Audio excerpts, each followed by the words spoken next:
This episode may contain graphic language and descriptions, nicotine use, and may not be suitable for younger audiences. Opinions expressed in this episode are of the minds and experiences of the participants and do not represent those of any other people, organizations, groups, or recovery-based fellowships that may be mentioned. We speak only for ourselves. God bless you. We love you, and we hope you hear something that helps you. Thanks for listening.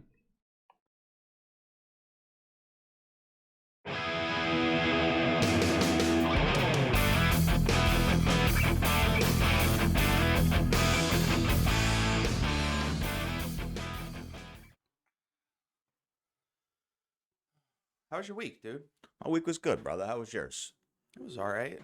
Yo, how's my posture over here, dude? You look straight. All right. Straight as can be. Good, dude.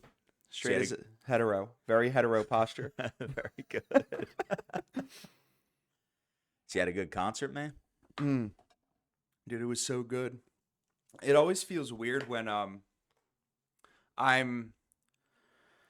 at a show because I'm more excited for one of the openers than the headliners.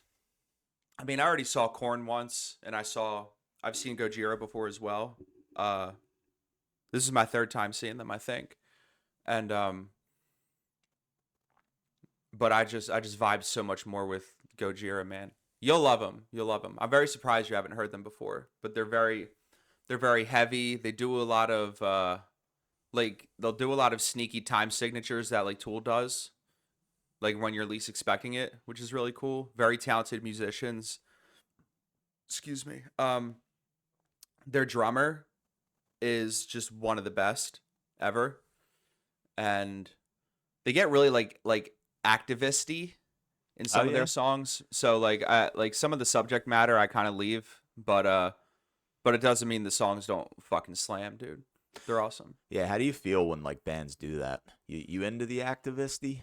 Depends. I mean, it's part of the art, right? Yeah. I think it's just when you hear activism when it comes to music, it always tends to kind of lean to one side of the aisle in terms of what an activist means. And I think that just has to do with the propensity of like creative types are those that also similarly have the tendency to just lean to that side of the aisle. I think that's just like human nature and how it ends up happening. Yeah, I've noticed the same thing with just like creativity and art. Like it's pretty predictable, but yeah, that's awesome, man. It's cool. Now I've been to the one show with you, the August Burns Red show. I was thinking about that show yesterday. Dude, you a mosh pit guy at all or no? Not anymore. No, I never was, man. It's kind of something I regret, actually, is never just going in there and throwing fucking elbows. Yeah, I was a little bit. It was way easier when I was banging 30s on the fucking, not banging them like in my arm, but like when I was banging out 30s, like in a dollar bill. You ever have the, I'm not trying to educate the fan base, but like there's a way you do it inside of a folded dollar bill. And when I was doing that and like going to Warped Tour for like 10 hours of the day, it was way easier to be in the mosh pit when my pain was suppressed. I can say that for sure. I have done the inside the dollar bill trick, and yeah, dude. I mean, got me out of some jams. That chick, yeah. Yeah. I don't know how I still had that dollar, but like, I mean, I probably kept it just for that. But no, it was cool, man, and it's cool that like my father has, I tried for a while to expose him to the heavier genres. He was always like a WMMR guy. Mm-hmm. And that's the music that I grew up on. But and he started slowly getting into it with like bands that do like a healthy mix of both. You know, like bands that have like a little bit of screaming here and there, but then most of the other stuff is just clean vocals, especially the chorus. But now he's getting closer to getting all the way there, which is pretty cool. That's awesome, dude. Like with the heavier shit, there's so much, not just the music. Like I just always notice the lyrics are so passionate, and what everybody thinks the music is, it's not. No. Like, and I love when like older people or people you wouldn't think get into it, because it's like, dude, they're not talking about angry shit. I'm telling you. Or the devil, which is the big one. They're not talking about the devil, man. Like I love it. Dude, well, especially August Burns Red. August Burns Red is the first band that I usually turn to when I'm talking to somebody about this. And you show them their lyrics, and they're like, damn, like that shit's deep, you know? Like when they talk about, oh man, I think it's either called, it's either Backburner, Black Sheep, or Consumer off of the Messengers album. All great songs. Fucking bangers, dude. All Like when great I go songs. to put August Burns Red on, dude, I go back there. And but one of them is talking about chasing, like kind of what we talk about here as like the overarching thing of what a normal person's journey to trying to feel okay looks like. And there's materialism in a lot of that. And that's what the whole song is about. It's like they say like gather all your possessions and smile because now you have everything, right? But you think of that and it's a little uneasy. At least it is to me. I don't know if it's just because I'm more catered towards like thinking that introspective way because of the program now. But they do all that kind of shit, man. They're always talking about like that intangible reality stuff, and it's fucking wicked. Yeah, dude. No, I love it. Like when you break down the lyrics and just look at it, it's like they seem to go in so many directions in that area. Like kind of figuring out meaning and like learning how to I don't know how to find normal like we talk Yeah. about a lot here. Yeah. My favorite line in one of their songs is roll down your sleeves, don't let them see how you've or roll up your sleeves, don't let them see how you've coped. Mm-hmm. Just Yeah. fucking love that line. Yeah, dude. it's a good one, man. I It's a get good it. one. I don't know if it's just me and like my story, but I love it. Yeah, yeah. And like to finish that, like some of them go like all the way to like Christianity and stuff, which catches a lot of people by surprise. Like August Burns Red doesn't, I think they've kind of rejected the Christianity label, as I would for myself. And I kind of think it's like the same thing of a very spiritually oriented mindset, maybe using the word in passing, but not using the word as like a heavenly father that you need to abide by. It's more like a way of life and an aim towards like a higher version of yourself. And like that's a part of what like the God word means to me. Not to like start trying to dissect God on episode 2, you know. Yeah. But yeah, like Under Oath was very, very much a Christian band. The Devil Wears Prada, even though the Devil Wears Prada is a little more hard on the ears for people because they kind of put a lot of that electronica and like effects in their songs, but they didn't really shy away from their Christian nature. They would perform at Christian festivals, and Flyleaf is another really good one. Like I love Flyleaf so much, man. Me too. Their albums, I mean their first album's great, but the two are Memento Mori, which has like a cool, I forget what the translation for that is, but that and New Horizons, and there's just all types of, if you can separate the obvious Christian overtones and propensity of the lyrics and just apply it to just your experience in life, and like how you experience reality in real time, it's just incredible music, man. Like whenever I need to feel better, I just throw one of those albums on and I'm fucking set. It's great. Dude, it's wild off of what you said about like leaning into a certain like definition like Christianity, right? It's crazy how like I love it when bands leave their music open for interpretation. Yeah, same. Like one of the things that I personally love about Tool is that they will not give you meanings of their songs. Mm-hmm. Like there's multiple interviews out there of like him being asked like what were you talking about? What's it about? And he goes, find out for yourself. Yeah, man. You know, and it is a shame how like you can have such impactful lyrics, but if you throw it into a label or people know that about you, turns them right off. And it's weird, and like this experience could be a reach, but there's this I guess you could call him hardcore band called Gouge Away. A lot of like short songs filled with a lot of fury and rage and shit. And they're very, very much activist people. Like if I had a regular conversation with these people, we would end up finding something that we disagree on. Like most definitely. Not that that's a problem or anything, but it's just how it would be. and they have songs that are very obviously talking about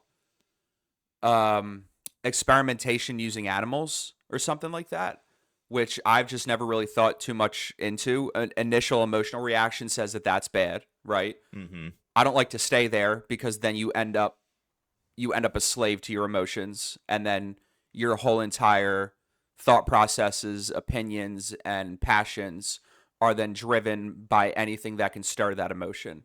Which, I mean, we're not going to talk politics, but I think is happening in the political landscape. And there's this one line that says, "I'm not made for your science experiment," and they just say it like a bunch of times, and then I sit there and I listen to that and I know what they're talking about, but I love the fucking music and I love the passion that they have for whatever it is that they believe in. You know, whether it's believed in by emotion or not as a foundation.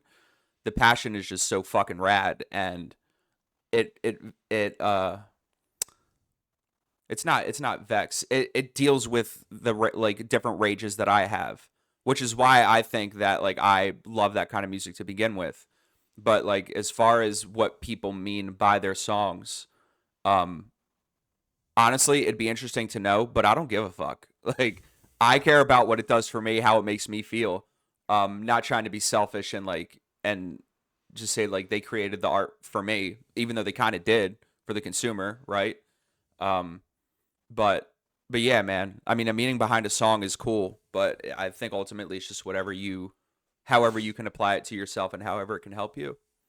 Yeah, I think it's rad to like to take a minute to get past what somebody just said and to take a second and actually think about what they were trying to express. Yeah, that's a good point. I agree that like in the political landscape, also not to go there, huge problem, right? But yeah, there's some lyrics or things that I read or hear where like I don't love the way it was said. I don't love the buzzwords that were used, but like if you take a second and look at what they were trying to express, I don't know that, man. I think people that can do that are a little bit of a different breed sometimes, you know, Yeah. because it's so easy to just let your head hear the words and just shut it right out. Yeah, for sure. You know, Yeah. it's just a shame how much people do that. But like, yeah, to just like really, really take in what someone was trying to express, you know, yeah, same thing with activism though. Like I know a lot of bands go that route and I'm like, all right, just play your music. Yeah, But even Gojira is like are very big on like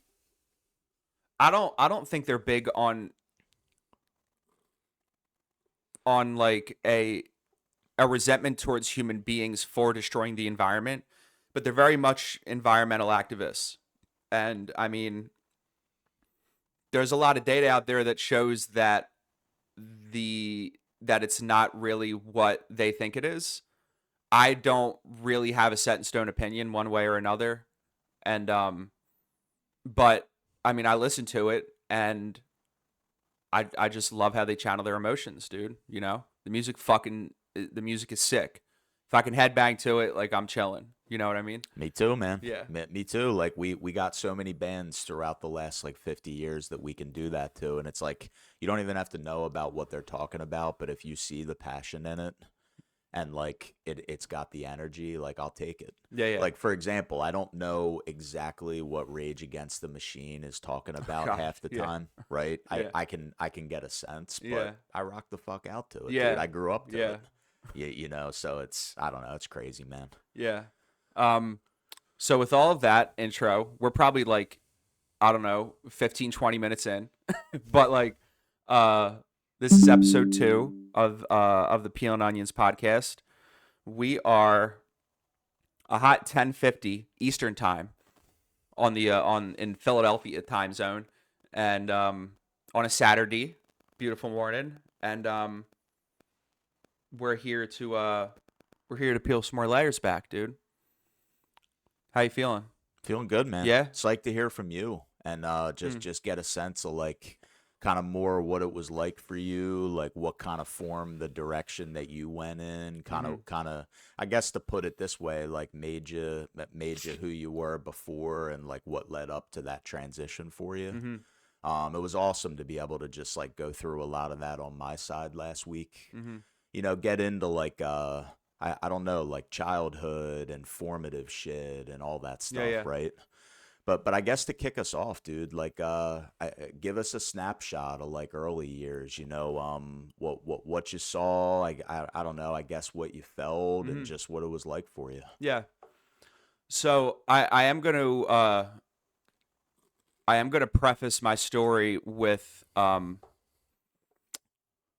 lot of people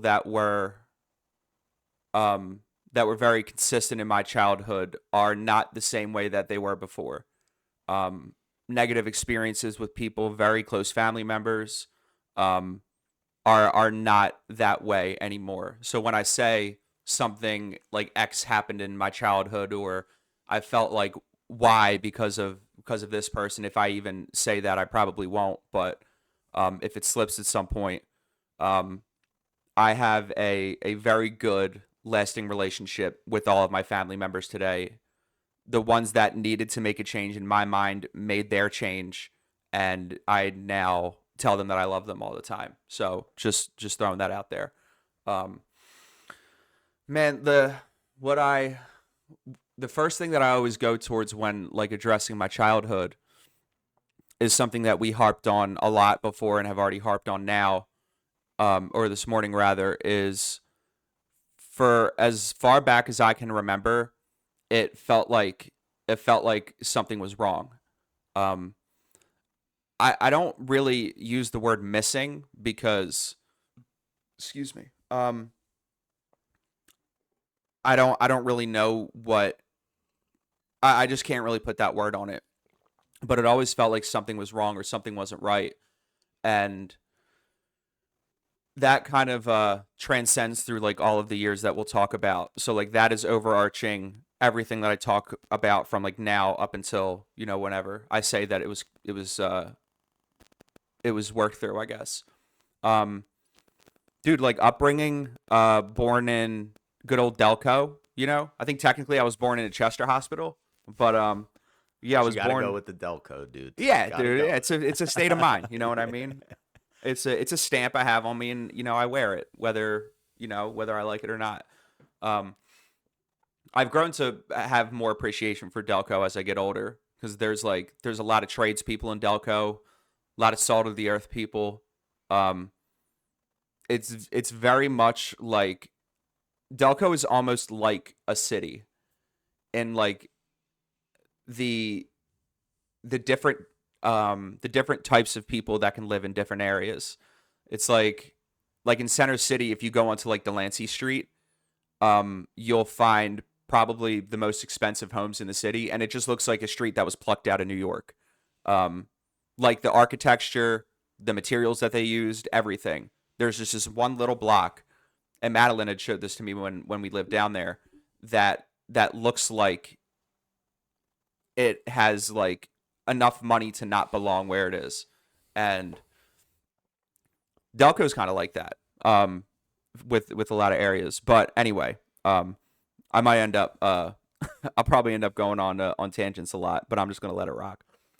So real quick, dude, before you pick up a bunch of steam, right? Yeah. So that first like experience, very very like formative, whatever experience of it's something's not right, Hmm. right? Like I gotta find normal, as I think you said. Hmm. What are some of the earliest ways that you did that, looking back, that you can remember? Like I don't know, shit you tried to do. So I think initially it was supposed to be sports because that's what was presented to me. Um, Played, I want to say like I don't know if it was like double digit years of soccer, but it was really close. Um, 3 years of baseball, a lot of floor hockey. And then as like was a big part of your story, I skateboarded for I don't know how long, not committed all the way through as the substances got in the way, and I got away from that friend group because they were not about that, but I was, and there were a lot of points where I had to make a choice between drugs and this friend group that I was faking being a part of because they used and drank like I did, or stick and stay loyal to my old friend group and do the skateboarding thing. And I obvious what path I chose. Um, Man, as far as like doing something and having an escaping feeling and then doing that on purpose because of the feeling that it gave me, I would say the first thing would have been video games. Like that was I was born in 94, so like I was here for all like I think Atari might predate me, but and like arcade games for sure. But I but as soon as like you were able to have like some sort of more graphically advanced experience at home and kind of sink yourself into like a very focused reality with a lot of things to pay attention to, because my mind ping pongs all the time. And like it's kind of part of the reason why I wanted to start something like this is because I can't not think a lot about something if I start thinking about it. I just Right. can't. I have to dive deep into it, and then that'll send me on tangents and shit. It happens when I close my eyes when I go to sleep all the time. And it's not like I'm not spiritually fit or anything. It's just like that's just kind of how my mind works. So video games absolutely gave me an escape. It became quite the obsession, like a very, very big obsession. Um, and something that I've never said publicly was, um, well, actually, I'll just tease that. There's something that I have never said to anybody. I'm curious now, dude. That I'm curious. it's another outlet, another addiction. Maybe I've thought about like going to therapy to talk to somebody about it. Um, it's very much not a problem anymore, but because I just kind of had to work on myself because I felt like, especially in like early sobriety, it was fucking me up a lot. But yeah, video games was kind of the first thing.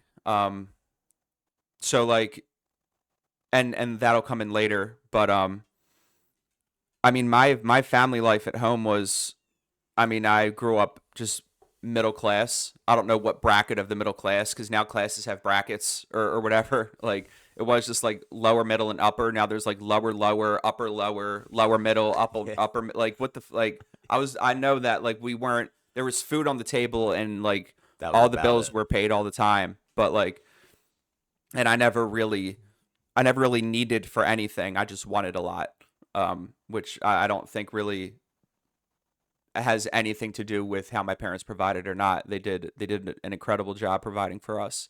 And yeah, man, my household was very tension filled for a lot of my life.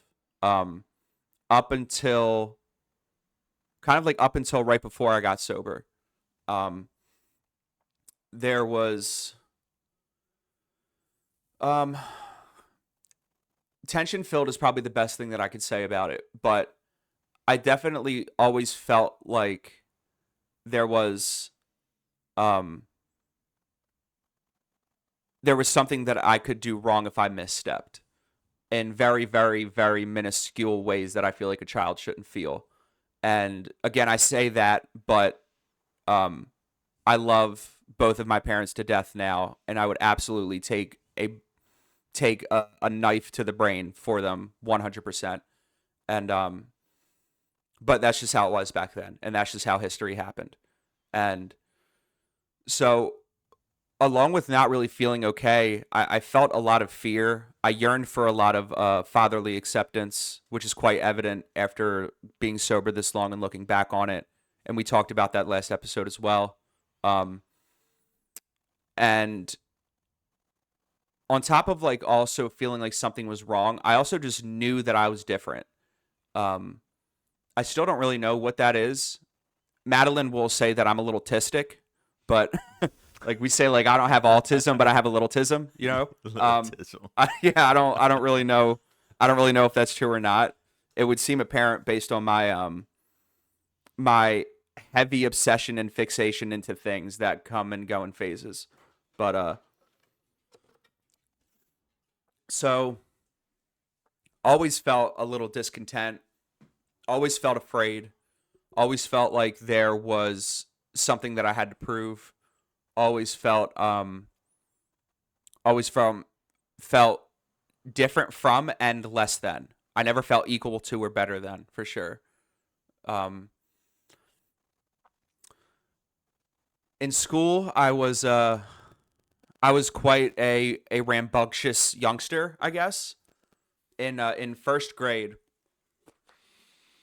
um, I was diagnosed with ADHD.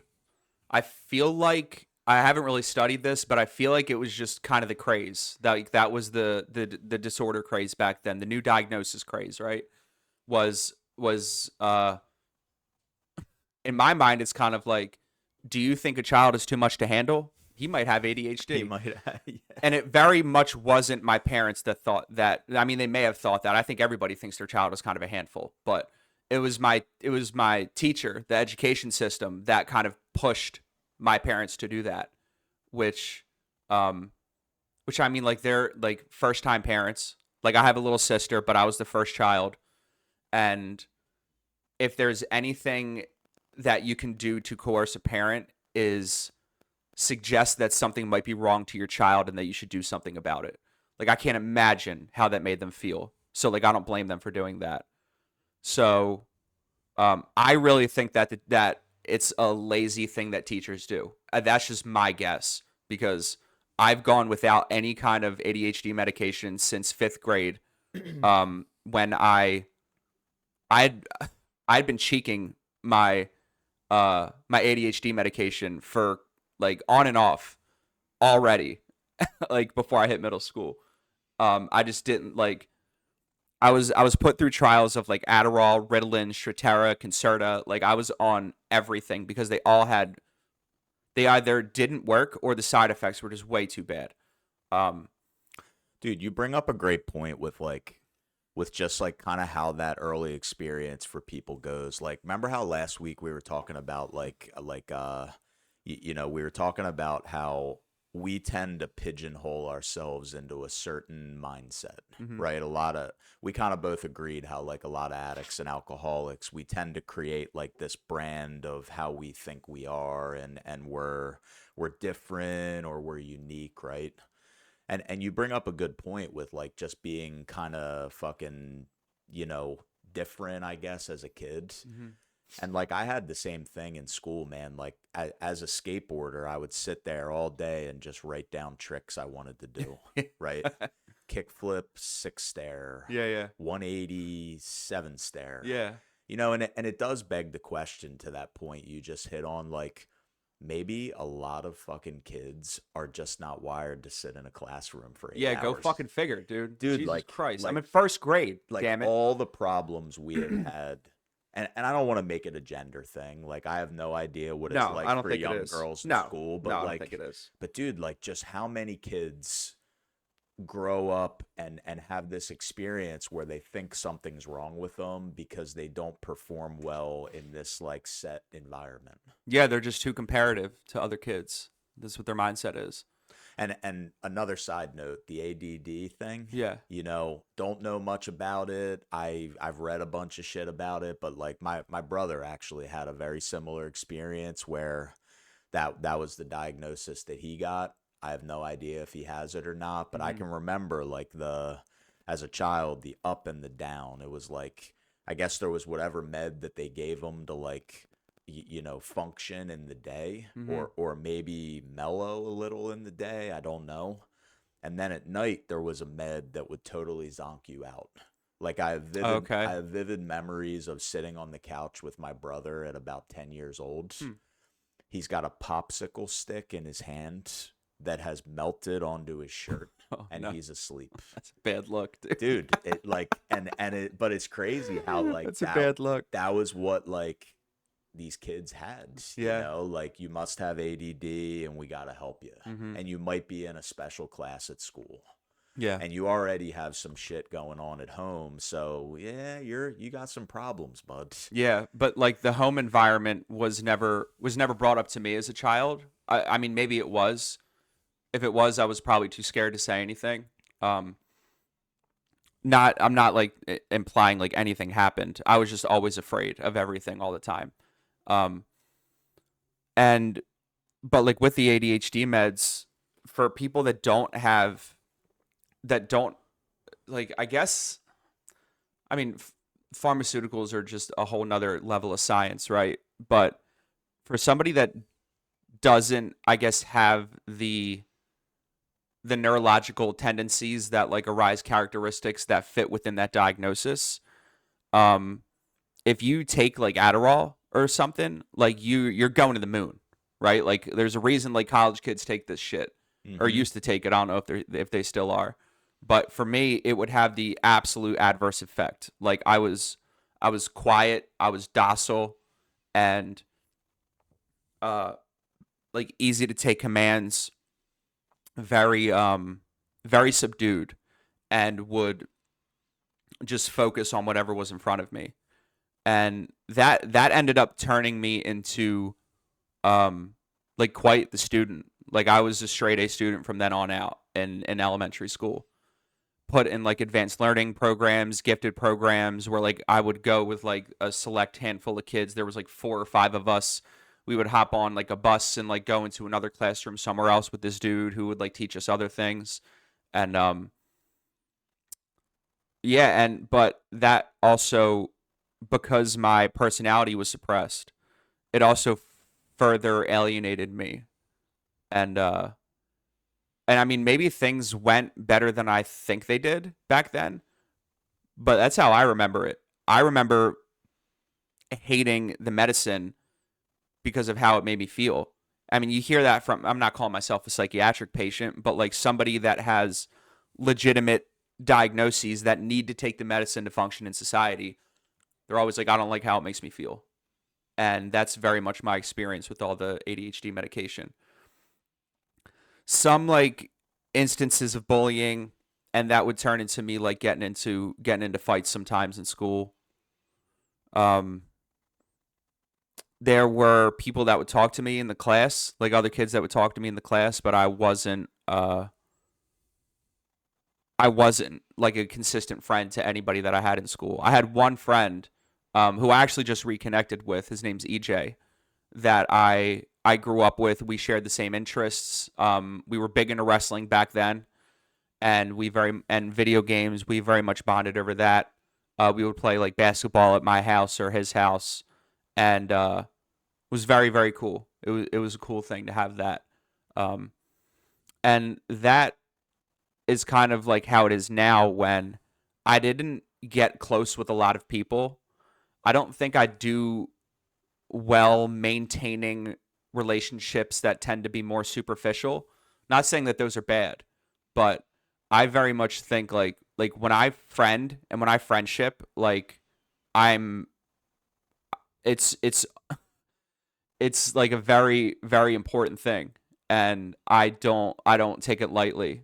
And I think that's just why I don't really jive with that many people. But I've always been like that. And there's throughout my story, there's just one or two people that remained constant throughout my life, throughout all the various friend groups that I ended up mixing into. And so excuse me. So like go up to like fifth grade maybe.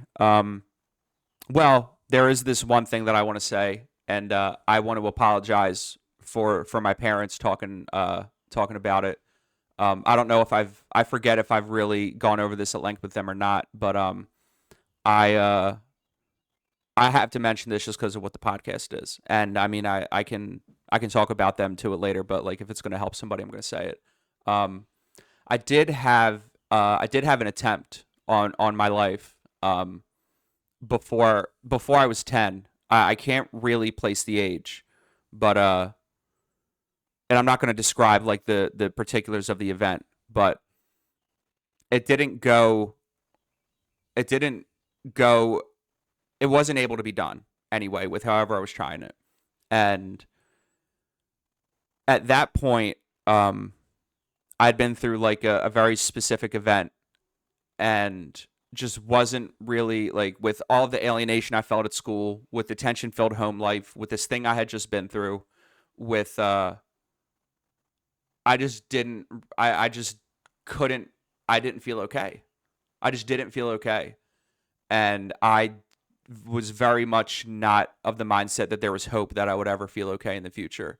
And I didn't see any other way that I could live. So So, dude, like, So like with that being said, right? Like that feeling and that experience with how like fucking difficult it was, right? So if we go back a little bit, you mentioned like the word that kept coming through my mind was disconnected, right? Yes.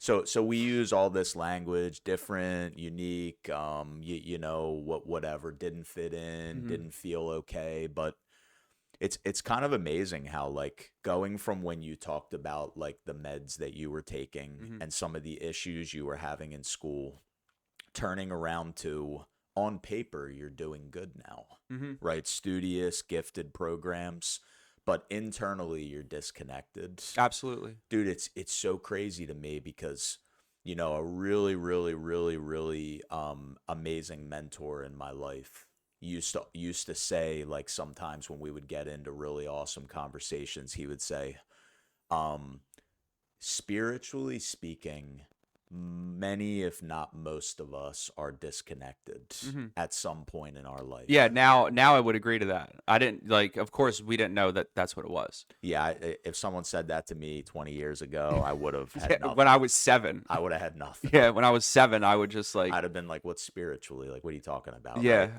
So, but like, he used to always tell me, when you're spiritually disconnected, as many, if not most people are, Hmm. some people cannot live with that, Right. right? That they will do anything in their power to find a way out. Now, some people that might be a vice, an addiction, an attempt, Hmm. right? But it was always interesting to me when he would say, it seems like a lot of people can live in that state. Hmm. How or why, I don't know. Right. But he would always tell me, like, the addict alcoholic types seem to be unable to live in that experience no matter how good it looks on paper. Hmm. And I don't know, man. I just love to get your thoughts on that because I think it speaks so much to like what you and I talk about a ton. My initial reaction to the the observation that a lot of people are okay living in that kind of feeling, what I would guess, which I have no proof of, would be that people just think that's how it is. One thing that, and this may end up on a tangent, but I think it's related, Fire away, is brother. I it's like comparing your insides to other people's outsides, right? I I don't know how other people are feeling. When I have, and like zoomed in, like a very like zoomed into a specific moment, when I feel that disconnect and I feel like something's wrong, something's missing, or whatever, I don't my immediate reaction isn't, well, everybody feels that way. Like, my initial reaction is like, oh shit, I'm different than everybody else. Like, everybody else looks like they have it going on, right? And to harp on that, there's a story in the back of the book. Oh man, I think it's called "Empty on the Inside." I think that's what it is. And this woman describes um, walking around. She describes two things that I really love in the beginning of the story, and she says it looked as if when you were born, you got handed out like a handbook on how to live life, something to this effect. I might be butchering it. And it looked like to her, walking through her day to day life, that everybody else got that book and she just happened to not get it. And that punched me right in the face, man, because that exactly explains how I felt. Like, feeling this feeling on the inside, feeling very empty, disconnected, like something's missing. And but I look around at everybody else, and to me, for whatever reason, I automatically categorize them as okay, having it figured out, having a path, having a direction, and very content. And I don't really know what's behind that. And another thing that I'll just mention in passing that we don't need to harp on is she also describes how she didn't know that it was okay to not know something, which I also relate to because that's how I tried to. Most of my lies are in conversations with people on topics that I'm not too familiar with, and they'll say like, "Oh, do you know like if someone tried to talk basketball to me right now, I don't know a shit thing about basketball except what like Daryl Morey did in the offseason, right? Because you can't escape that because he did a lot. And they'll be like, "Oh, you know so and so from like so and so college." I'm like, "Yeah, a little bit. I've seen a little bit of his shit. I don't know a damn thing about who this guy is, but like, and that'll go into other things, but um,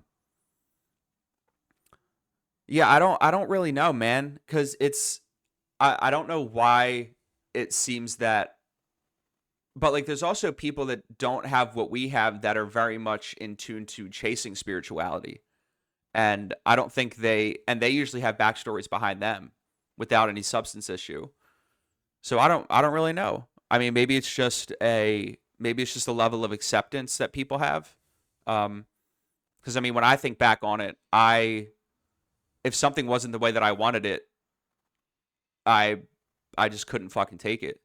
Yep. I mean, that was my entire life, and I didn't do anything about that for so long. But I was just using to cope and feel contentment, so I didn't feel like I had to do anything. So like, yeah, I don't really know what it is. Yeah, it's just awesome to ask you the question, man, because like I can so relate to in my own ways, like tons of the ways that you felt and like the ways you tried to fix it, right? And it's just crazy because I had a similar experience. Like the way I'll put it for me was, despite how I felt on the inside, my goal outside in the world was just to perform. Mm-hmm. That's all I needed to do. Yeah. And I really think that that's the message I got. I don't know who gave it, if I just picked up on it, if that's what I came to, like looking back on it now. I think it's like 1 second interjection. I think it could be like self-imposed from trauma to some degree. Like that's the conclusion that you reach from going through something. Mm-hmm. Whether that trauma is self-perceived or not, like it's not really what the thing was. I personally feel like that's where that comes from. I completely agree because like it's like as long as I can do better at this or perform well in school Mm-hmm. or like do really well in this area, I won't feel the way I feel. Yeah. And like I just really think that like everyone in my family I was close to growing up, right? Like they helped with that belief with good intentions. Mm-hmm. Nobody was ever trying to hurt me, right? Mm-hmm. But it's just amazing how like that is often the answer to that internal disconnect, I think, is yo, if you perform better out here and you do better out here, you won't feel that way. Mm-hmm. And I just think that that's like a huge issue that like probably everybody battles. Yeah. But like I would think most people. yeah, but we get the opportunity to like peel that away a little bit and be like, yo, like what is going on here? And start to kind of like peel away and rediscover a little bit. And I think that could be like passed down as like a generational thing.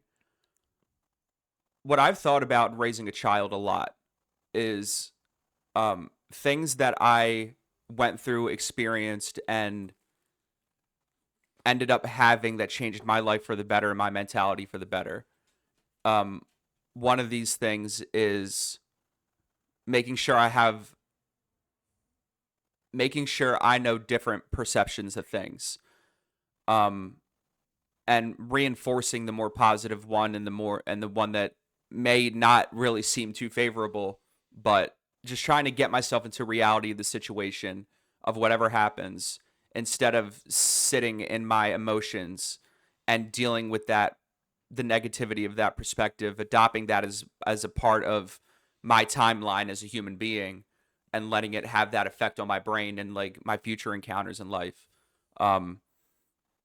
Instead, God, where was I going with that? I almost lost my train of thought.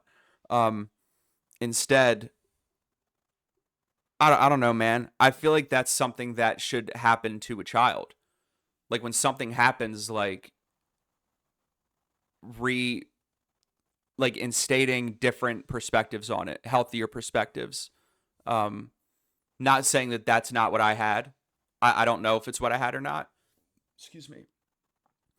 But it seems to me like, I mean, I talk to a lot of like quote unquote normal, we call them normies, right? People that just don't have like the spiritual program of action or whatever, don't have a substance issue, whatever. And a lot of them are pretty hard-headed when it comes to perspectives. And um like I said, when I say that I don't think alcoholics are really different at all outside of the fact that we can't put a drink down. And Yep. that's one of the things. Um and I don't know, man. I feel like positive reinforcement of mindsets is something that I don't know what happens, but I feel like it's almost like in raising a kid, and that could easily be passed down like generationally. Like if your parents didn't do it for you, you're not going to do it for yours if you don't learn about it. And even if you do learn about it, for whatever reason, you might not be that good at instilling that kind of thought process. I don't know if what I just went on made any fucking sense because I lost my mindset halfway through. But So on that topic though, right? It's crazy how. All right, so quick backstory for anybody that's listening. So Jeremy and I used to in our former line of work get to work at a drug and alcohol treatment center where we would get to really like, I don't know, what would you say, coach people, connect with patients, and really try to help them get like a fundamental understanding of spirituality. And I got to do this because that's open for interpretation, but more or less like teachings about the 12-step program. And that point you just made, dude, I used to sit in groups and tell patients in the right moments, right? Not like I wouldn't like lead off with it or write it up on the board, but yeah, I would try to do what you just said. Like, dude, you can choose the perspective that is most meaningful on this. Yeah. There's more than one way to look at this. Yeah. Like, I get it that you called your mom last night and she was totally rude to you on the phone, and and now she hates you and you hate everybody, right? Like there are other ways you can look at this. yeah, Maybe she just needs time away. Maybe she's going through her own healing process. maybe you deserve it. Maybe I you mean, like that's deserve what it. I always say, dude. Right. That's what was said to me. Right. Maybe you fucking deserve it. Yeah. Like, But it's crazy how, like, I totally agree, dude. If you have that like more concrete mindset, some people just roll with that. And I don't know what's behind that because I'm like you. I break things down and ponder, and my mind goes like this, and I'm trying to kind of figure out what seems most true. But dude, I gotta say I did not have a good batting average with like, bro, we can look at this differently. They'd be like, yeah, fuck off, buddy. yeah, nah, You nah, know? I'm good. I think, I think, I think negative emotions are easier to feel because I think they speak to the ego more. I think they feed the ego a lot more. And the ego is very much, as I describe it, is like, and I think everybody has multiple personalities. You have you, and then you have your ego. And it's like a whole nother version of you living inside of you that needs to like eat and thrive in its own ways. And a lot of that is like intangibles. So when it comes to like perspectives, character assassinations, as we call them, like just judging people left and right, deeming them to be less than you. Um, all types of shit like that. We could do 10 million fucking episodes on ego, right? I have Carl Jung's Red Book right up there. We could bring out the shadow if you want. I was gonna ask you if we should rabbit hole ego, because dude, I got a lot to say, right? But no, I agree with you, man. And so like, do we want to go more down that path? Like, I know before you were getting to where you were like, you had mentioned fifth grade, Yeah. right? Like, Yeah. Do we want to go there? Yeah, we'll Like, get back on track for all right, sure. you let me know, Yeah. man, because I'll rabbit hole with you all day. You say ego to anybody in the rooms, and they're just like, how much time you got, dude? Dude, I got hours. Yeah, I still have hours for myself in my own head when I realize, oh, damn, dude, is that an ego thing or what? So at and we had just been talking about my attempt as well. So I like to highlight, I like to generalize, or I'm sorry, like compartmentalize everything that I've talked about to like now.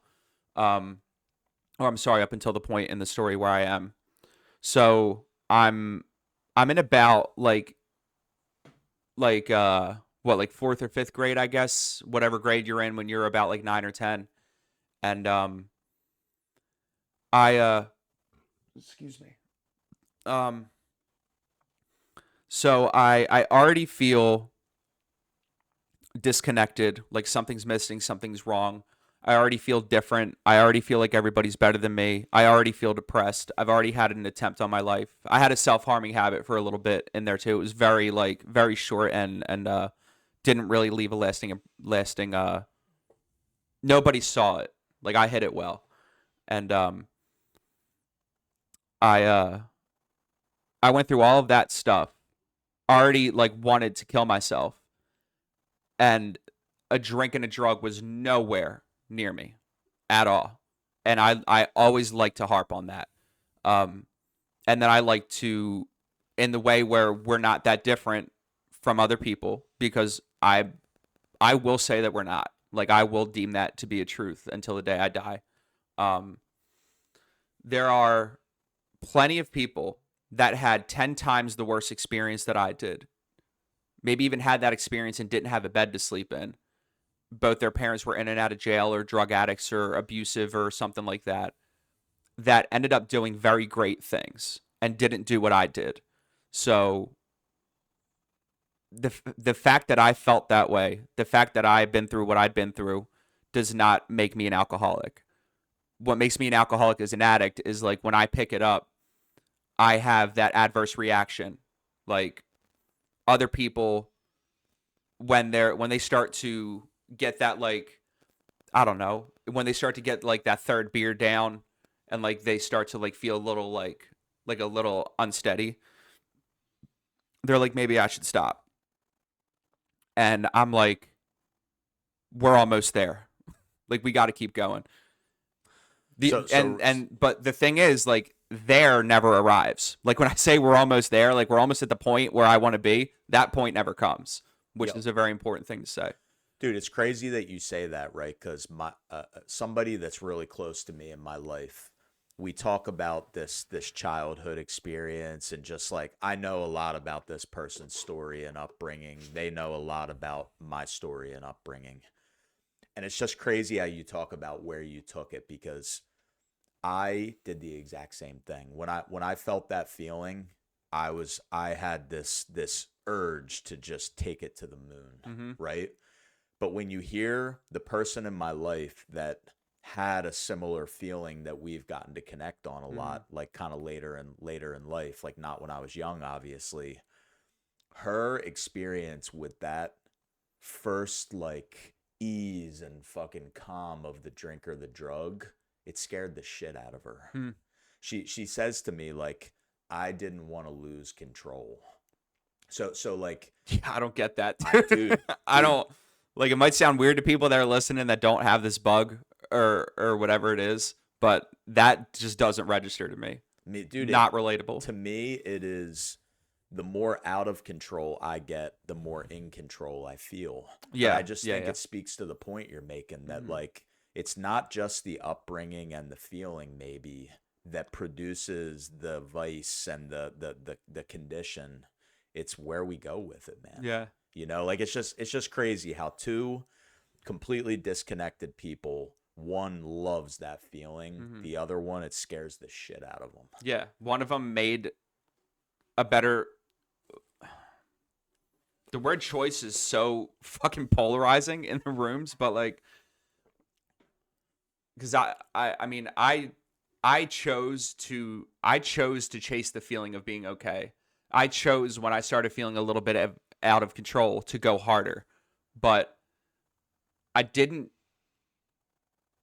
But that's what I chose. I did not consciously make the choice to burn my life to the ground. I thought whatever I did to burn my life to the ground in that moment or in that day to chase that okay feeling was something that I was willing to face the repercussions of at the expense of that okay feeling, which was just so fucking valuable to me. Like it wasn't a conscious thought of, and I mean it's just selfishness, right? Like it wasn't a conscious thought of like, oh, let me hurt mom so I can go get well. Like that wasn't it. It was like, I am very much okay with them snapping at me for the millionth time of sneaking into their room and stealing their car keys, or sneaking into her purse when she's sitting right next to it and like finessing like a 20 out. when she's sitting right next to her bag. Not only was the thrill of pulling that off very appeasing to me, but like, which I think has a lot to do with a lot of it, but it was like, I have to do this to feel okay. And that okay feeling is so crucial to me because I now know what it feels like. I didn't have it for a long time. Who I am when I feel that okay feeling is all just outweighs and outvalues any negative repercussions that could come my way. And that's how I feel in that moment. Like, so as far as like a choice goes, I don't choose to burn my life to the ground.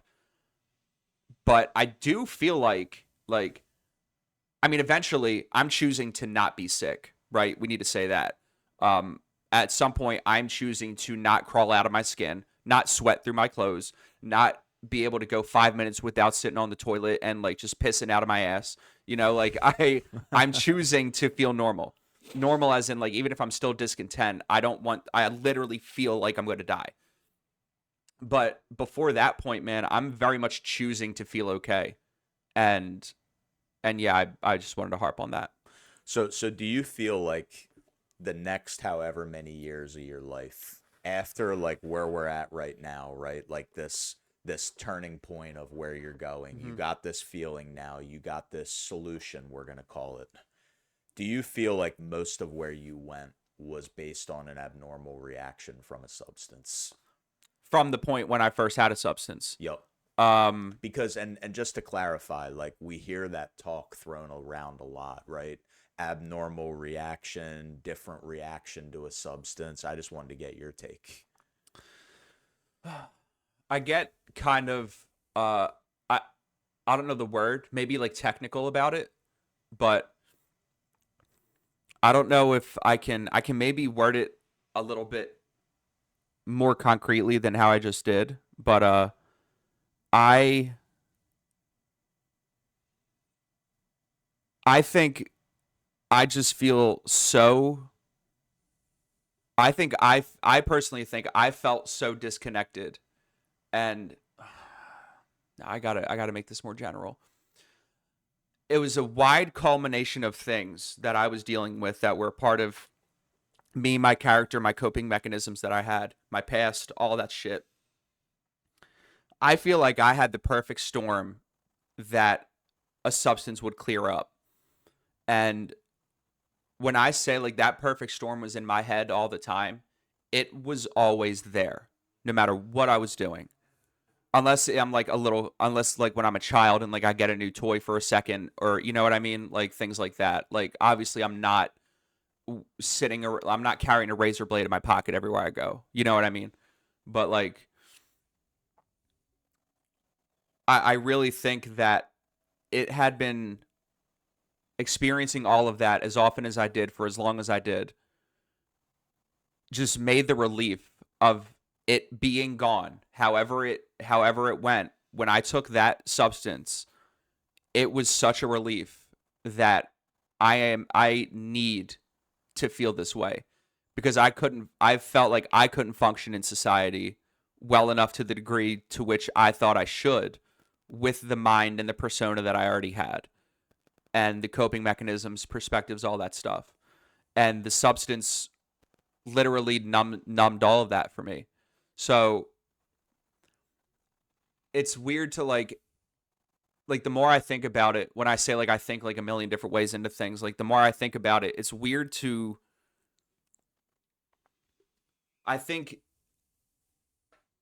abnormal reaction is very much, but like I want to say what I'm about to say, but there are people who had very good things.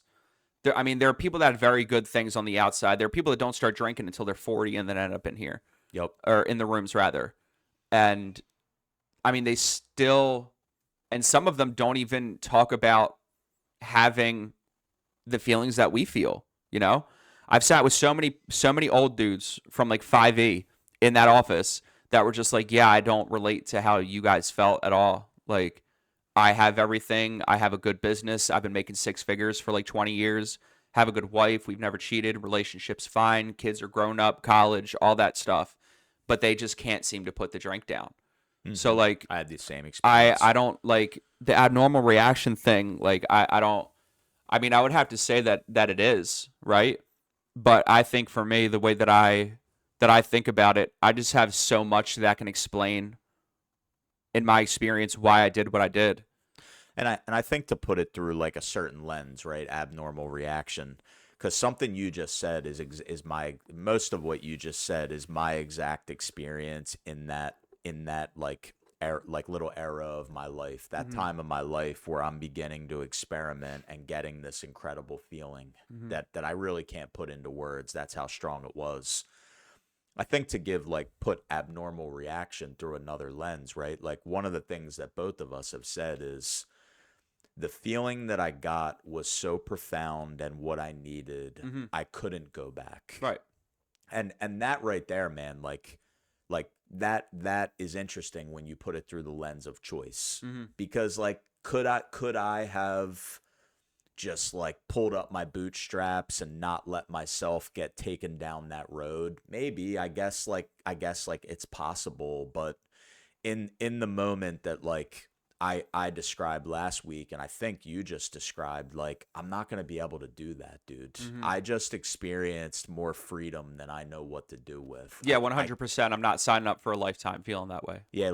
like you hear people in our circles say, I've heard a few. They say, drugs and alcohol showed me how not okay I didn't realize I was.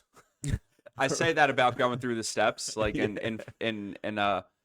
in step 5 when like talking about my 4th step and revealing all the secrets that I thought I would take to the grave. I didn't. So like in a recovery standpoint, like on the opposite side of that line would be, I tell people because I never thought that I needed any of the stuff that the recovery program had in store for me. Like not only was it daunting and I didn't want to do it, I really didn't think I needed it. Um, I didn't know how broken I was until I started fixing myself anyway. And then once the fixing started and I started to experience better feelings, I was like, oh shit, like, yo, I was messed up.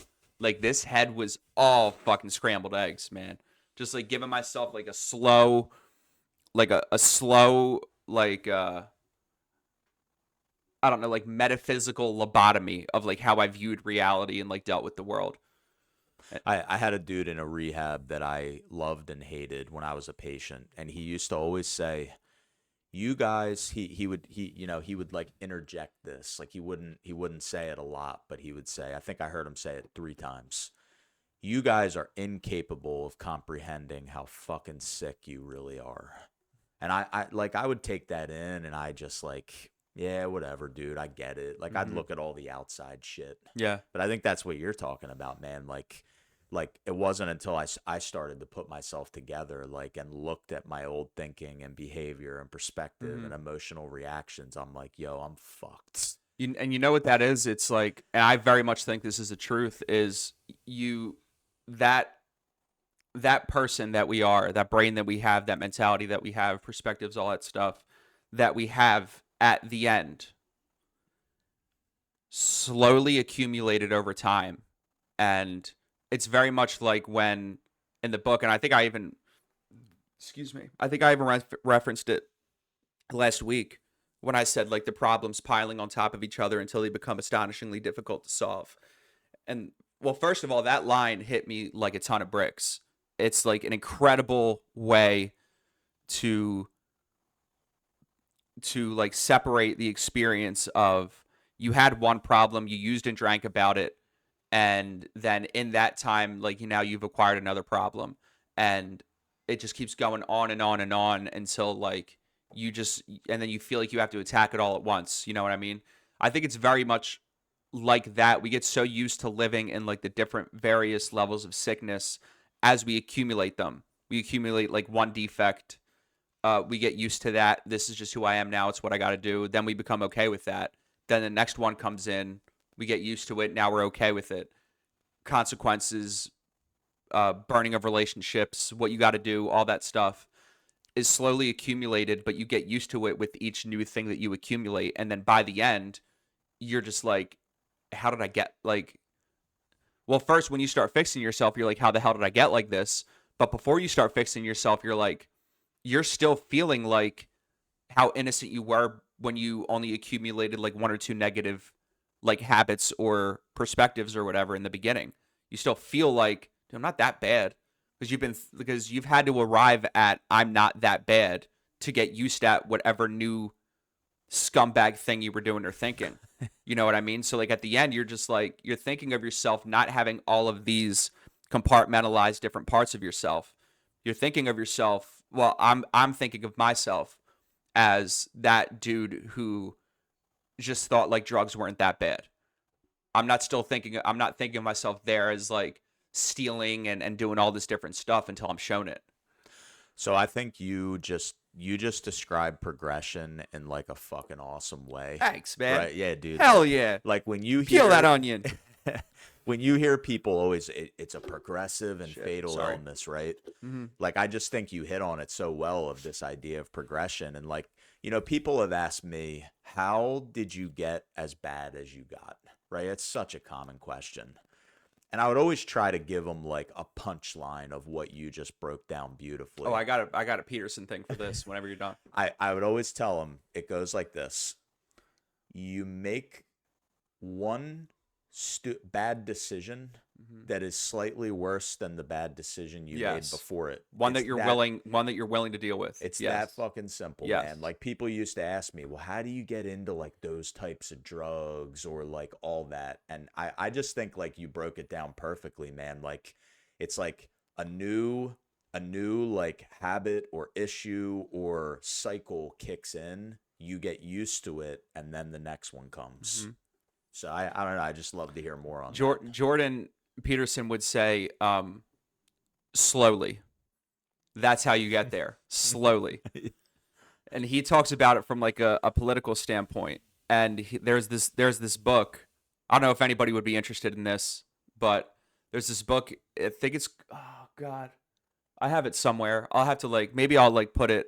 Is it one of his books? No, Okay. no. Okay. But it's a book on these soldiers from that these Polish.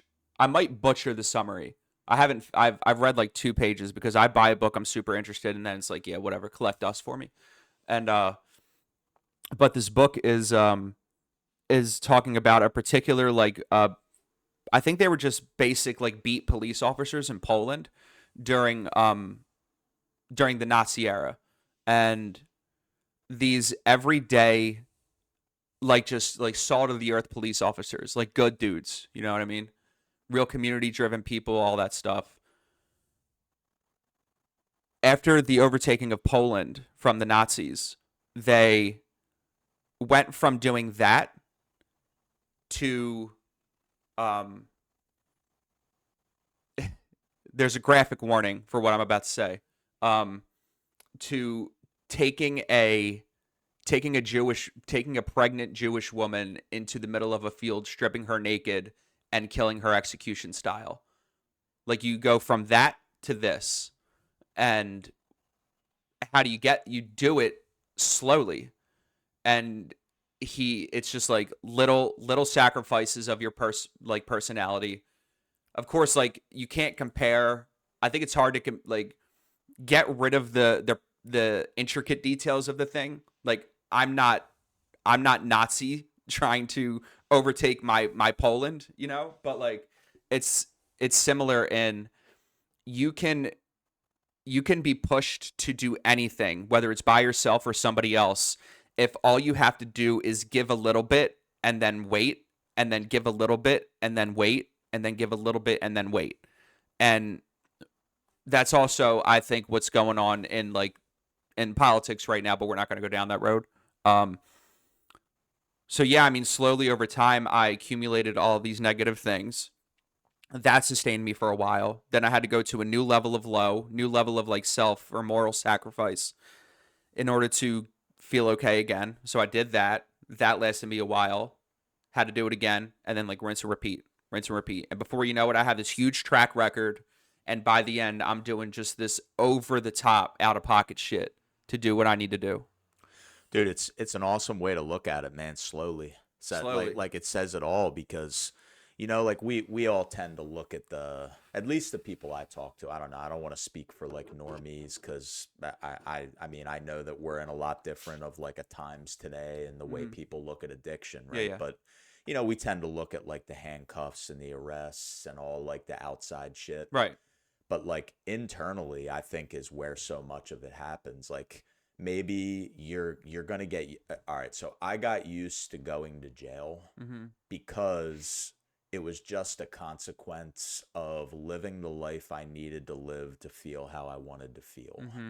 So internal was the real battle, man. Absolutely. And it's just amazing how like, you can go from here to here, but I just really like that, man. Like it is slowly. Like I think in the trauma world, and disclaimer, I don't know a ton, so take this with with a grain of salt. Like I think in the trauma world, like there's this belief in like the layman of the trauma of trauma, that people just get catapulted to certain experiences and Mm-hmm. behaviors.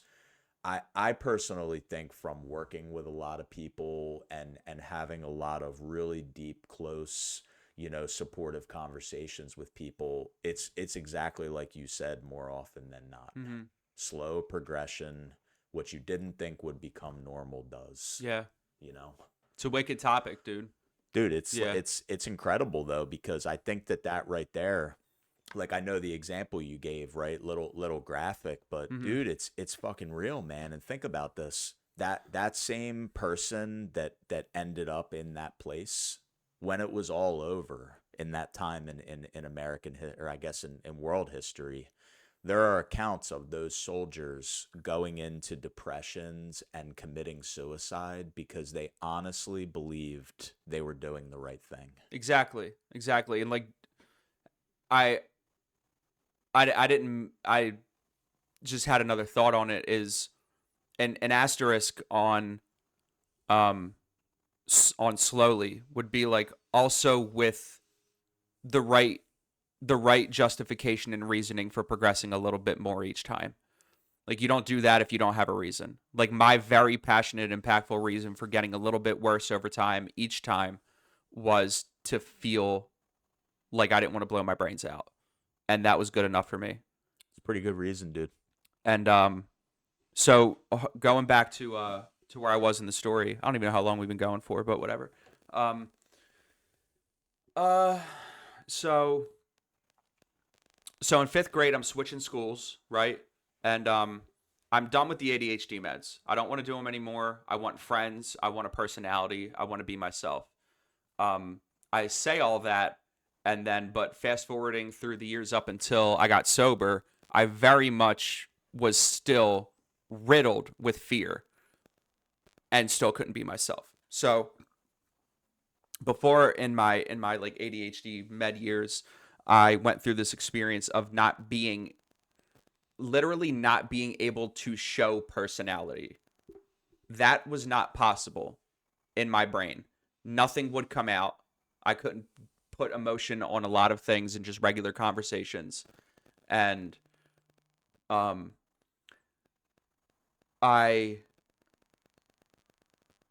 then eventually I wouldn't do it because I was too afraid, right? So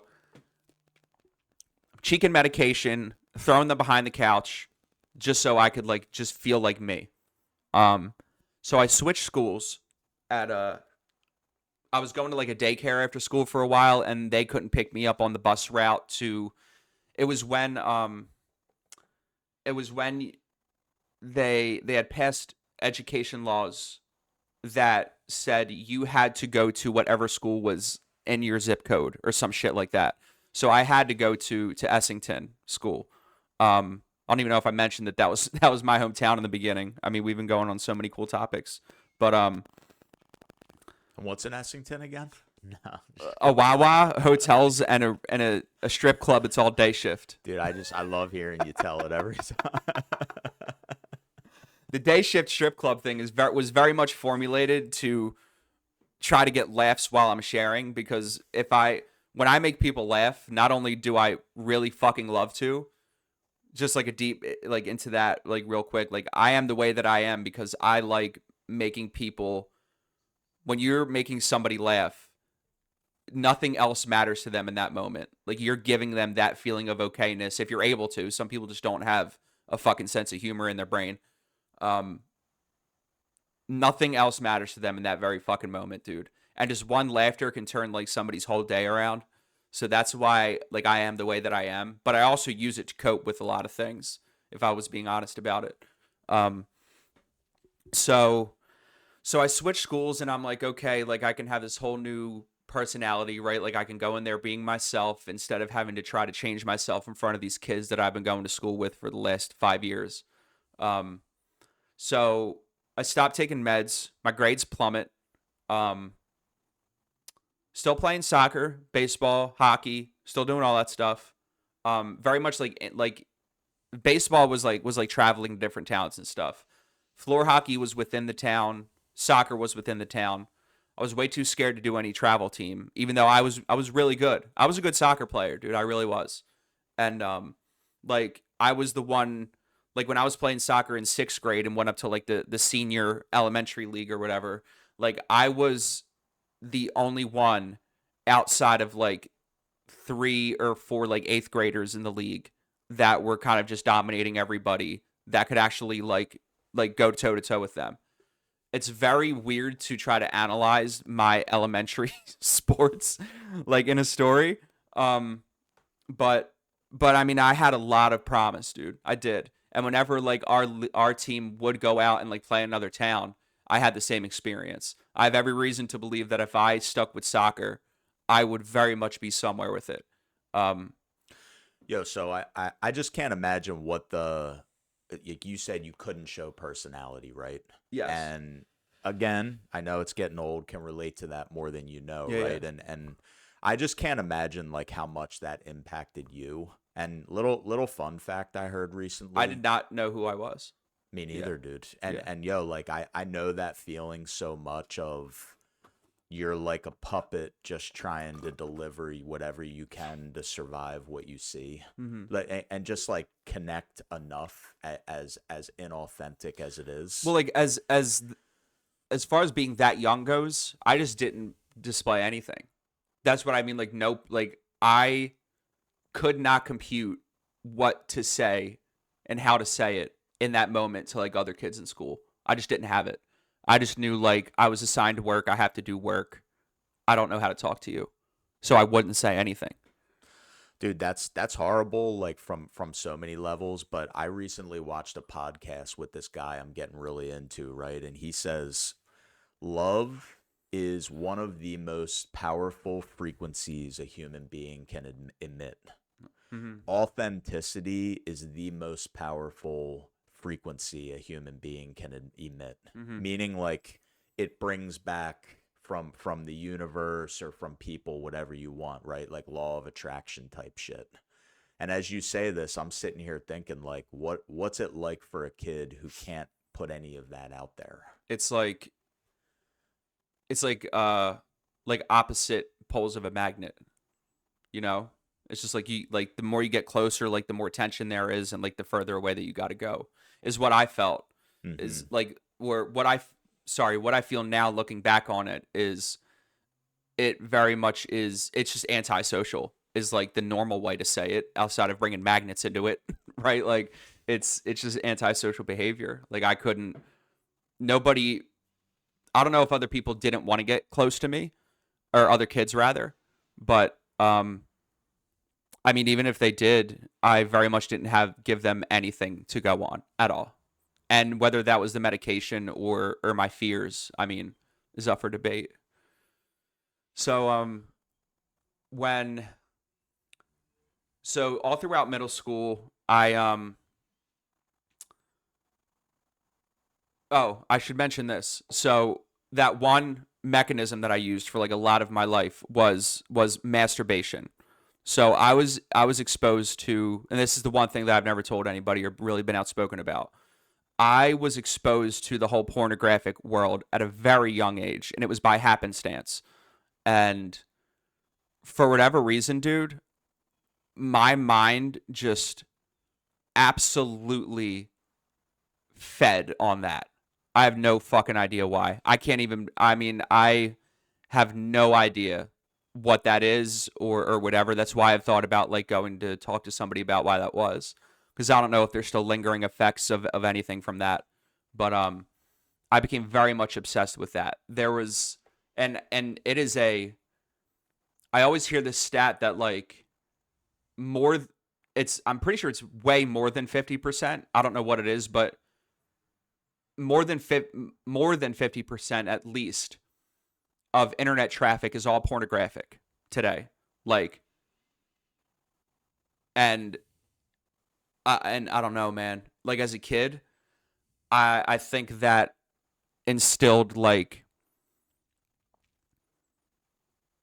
a lot of things. Like I'm only like now recently like trying to like sort through like what role that had in like in my objectifying women um over like a lot of my life. A lot of my life. Not really viewing them as beings whose feelings I had to consider. It was just a whole sex thing. And that wasn't a conscious choice to disrespect. It was I really believe that what like seeing all that shit when I was a kid and very consistently because I found a way to get that very consistently throughout my life had a role to play in that. It was bad enough to you remember like when Comcast came out with on demand, Yep. they'd have all like that soft smut, you know what I mean, type of shit, like soft core, whatever the fuck you would call it. And I had this babysitter in town that would babysit me after school sometimes, and I would just hang out in their basement because like they had a daughter, but like she was older and like we just didn't really get along or whatever. And when like you're in grade school, like a 2 grade difference is like you guys are like a different generation, right? So like you guys are bigger, you're more cool, whatever. At least how I viewed it. And like I'm not worthy, so like I'm just gonna go over here and be a afraid little kid. Um, I ordered like thousands. I didn't know I was doing this, but I ordered thousands and thousands of dollars worth of that shit on their on demand while I was at their house in the basement. And you can laugh, dude. You can laugh. You can laugh. But like, I remember there was this moment when there was a knock on my parents' door, and I remember still being in my school uniform. I'm pretty sure I could tell you what my outfit was, and they came in with this bill, and they were like, we don't do this, and it's not our children, and I was the only one, and they caught me, and I remember being so embarrassed and distraught over being caught having that something that I deemed to be weird already was this weird fixation with this kind of like material. And damn, dude, that really fucked me up. It did, dude. Like I was bawling my fucking eyes out. And but still, dude, I mean with the integration of cell phones and technology, like that shit just fucking skyrocketed later on. But so I wanted to throw that out there. Not only for me, but because like, I feel like there may be more people that are not willing to talk about like early exposure to that kind of stuff and how it affected them. It can be kind of embarrassing. I give you massive props for having the courage to bring that up on a podcast, dude. Seriously, like go to a meeting that is on the topic of sex conduct with a bunch of guys. You'll be amazed at what the fuck comes out. Yeah, of it's that, true. Right? And dude, like I true. think that like it's a bigger problem than people realize, but to get away from problem, like how impactful it is. Yes. And like I heard this woman say once on a podcast, and this is true even when like we were younger, right? Because it was out there. I know it's totally different today, but like even when we were younger, I heard this woman say, a 10-year-old boy in today's world has more access to pornographic images than a king in a civilization 1,000 years ago.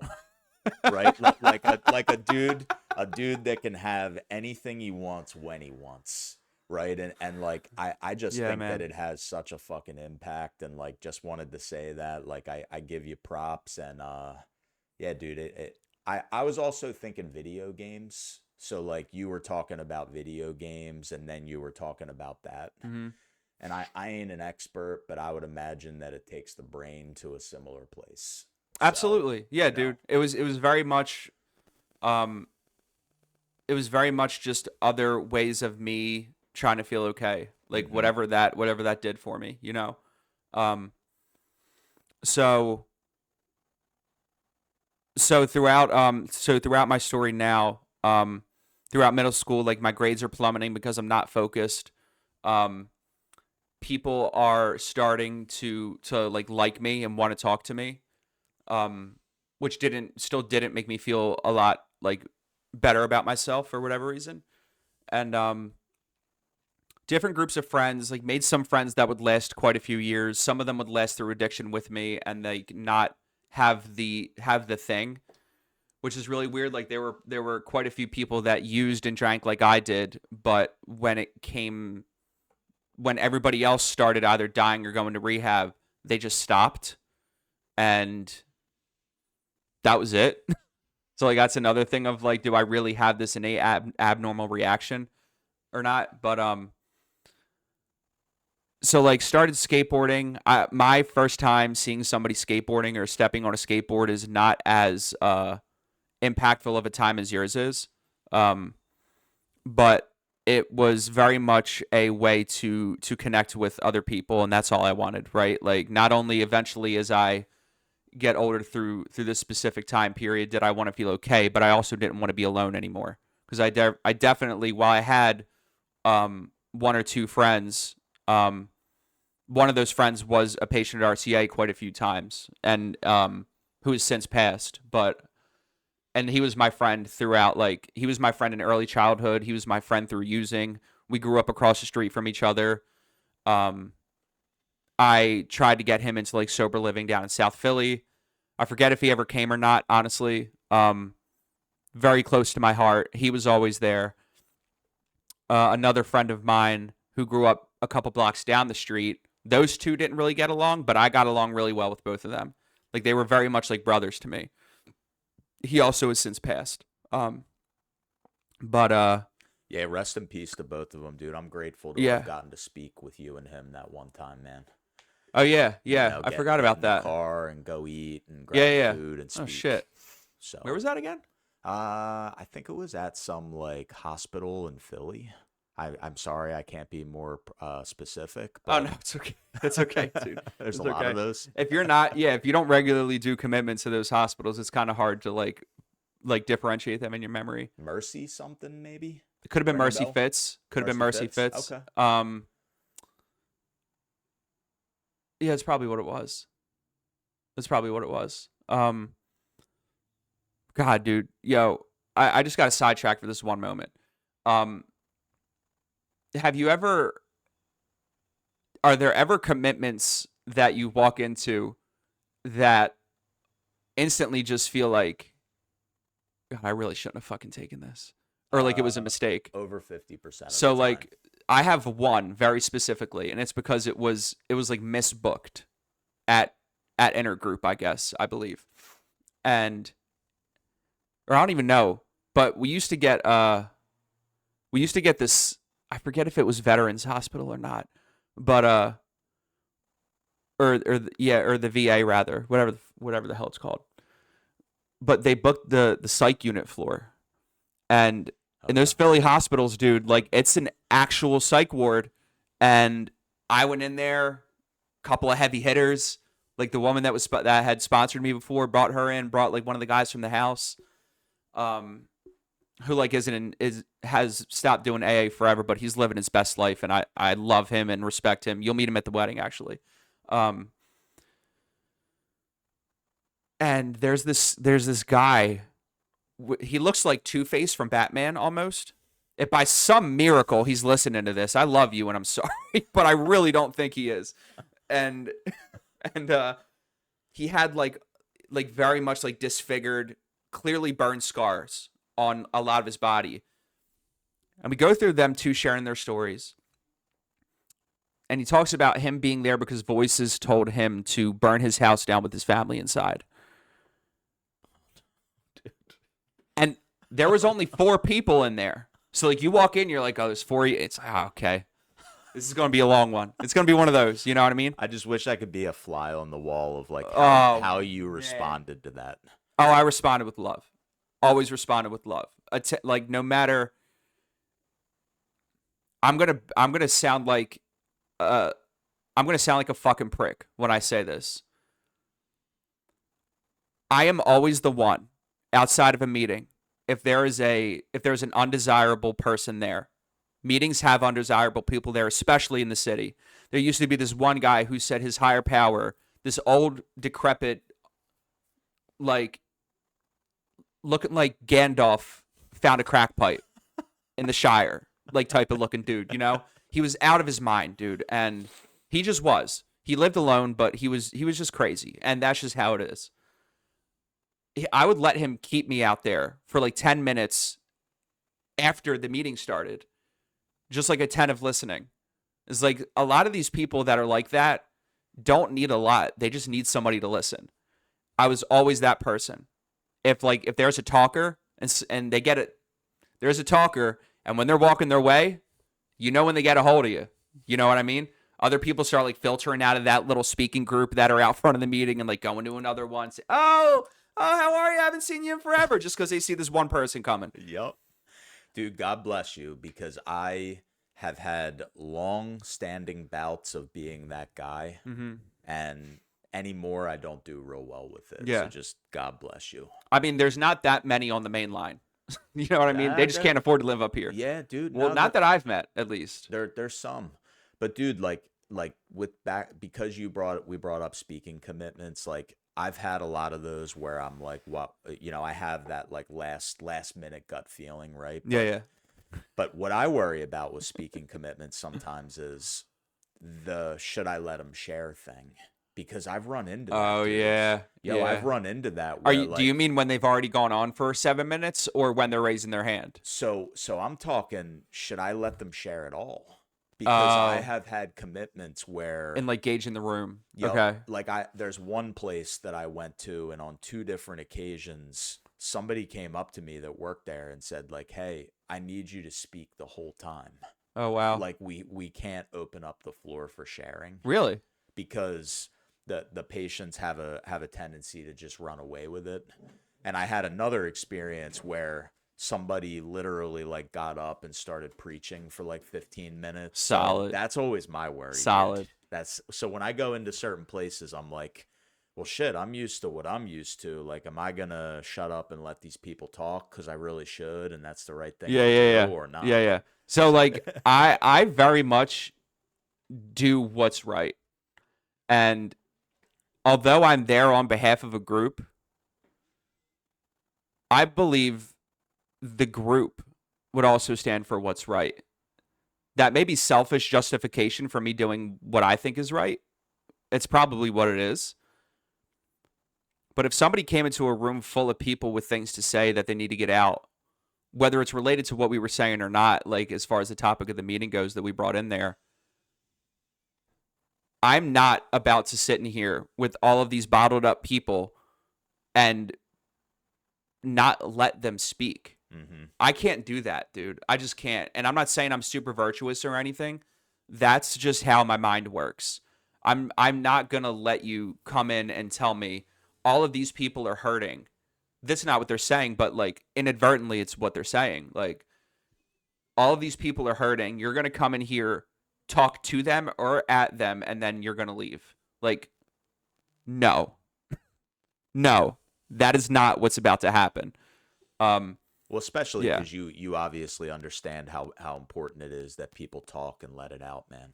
Yeah, writing or talking, like if it stays inside, dude, it's gonna hurt you, one way or another. You won't know how it happens. You might not even know that it's happening, but it's gonna happen for sure. Absolutely, man. So like all throughout middle school, we're getting closer to like my first run with a substance. It's like 8th grade. I've gotten in trouble with cops numerous times, skateboarding or damaging properties around the neighborhood. And that's like we were recreating a Viva La Bam episode when they go on a scavenger hunt, and their scavenger hunt is to collect all these different things and do these different acts, and then you get a number of points. The team that comes back with the most points or items wins. We're talking like it was in like November and December. One of the items was like run a mile naked, and you had to film it, man. like shit like that. And since it was Christmas time, it was like get 5 heads off of those like mechanical reindeer that like look like they're bending down and feeding. Get like 10 American flags off of houses. So we were running amok throughout our little mile-long town. I don't know what grade I was in. It was like 7th. It had to have been 7th grade. But some of us we got back together. We met up at the school, which is hilarious. But the school was kind of like the center point for like both sections of my town. You brought all your stolen, destructed property. Everybody to the brought school. everything that was in. Well, you had to get the points. And no, it was at nighttime when we were doing this. But we met at the school. But it would just be funny because the next day, cops would come in. It's clear somebody ratted now. I never really thought about it up until recently. It's clear somebody ratted because they came into all the schools. Or I'm sorry, came into the school, went into all the classrooms where a bunch of us were. And these cops pulled us out of school and tried to take us to where the bags were hidden of all the items because we were going to tally the points the next day. And you got ratted on for sure, dude. yeah, dude. Yeah. I might need to. I don't know, man. I don't know if the program does the program apply to like past childhood rats. I don't know how you handle I that can't tell one. you. I haven't seen that sentence in the first 164. I think you're just completely justified in hanging on to that resentment. Yeah. Personally. Yeah. Stay tuned to see the fate of the rat. So like run-ins with the cops, like I didn't care. Cops knew me. Every cop in town knew my name. Knew my name, most of my friends' names, just because it was a mile-long town with no crime, really. So like rambunctious kids were kind of all that they had to worry about. So I don't really think they were being assholes. We were really the only ones that gave them something to do. So they ended up learning all of our names. You were their market base. Yeah, and I think like most of them really meant well. So like I do think a lot of, except for one, I'm not going to mention his name, but there's one that has a lot of like scandals and stuff tied into his name. He was truly a dick, and I can say that now. I mean, at the very least, he's a sick person, right? And but yeah, started getting in trouble more often, and then fast forward to 8th grade, and and still throughout all of this stuff that sounds like fun and eventful, and like I'm just running amok and being a teenage, like a preteen, still felt like I had something to prove to people. Still didn't really feel like any of my friendships, except for the few that were constant, were genuine. And even those, I don't know if they were genuine because I did not let anybody know who I truly was. I felt like I didn't know that. I always felt like I was holding some part of my personality back because I was afraid that it would be unacceptable to the person that I wanted to be close to. And so in 8th grade, I have my first serious like relationship. And I mean, throughout that stuff, we're going to like little firehouse dances that are in different towns, and like the hot thing around like the school districts in Interborough where you go into the firehouse dance this Friday. It was just this like weird like teen dance that like Prospect Park or Norwood or Ridley Park had when we were younger. And looking back on it now, it's really weird. It was weird. I liked it then because it was fun, and I'm sure everybody else did, but objectively, having a DJ come to a firehouse where all of these teens would be just in there, mostly just having a good time and like socializing. But I mean, there were some that definitely had like a bit of the more like advanced sexuality mindset like I did, and we're getting weird in there. Like we're talking like open mouth kissing, like all types of shit going on in there, right? But I mean, like, there's no, like, you can only have so many adults in a place with a bunch of fucking minors, right? So, like, they probably didn't want to get hung up on anything. And it was like $5 to get in. I'm letting that sit for a second. There was a cover charge to get into these fucking things. I'm not saying that had any effect on me. I'm just reflecting on the situation. It was weird. So there was nobody boofing alcohol-soaked tampons back There in would be that drunk era? people. There would be drunk people. There was drunk kids there for sure, for sure. But anyway, that's not even a part of anything. So like I would like have girls that like I would slow dance with on like a weekly basis, and then they're your girlfriend, you know, and like what you're supposed to do in relationships is like tell them you love them.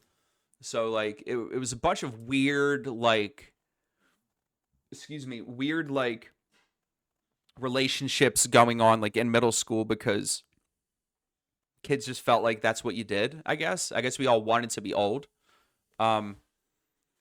And so my first girlfriend was like a year-long relationship in 8th grade.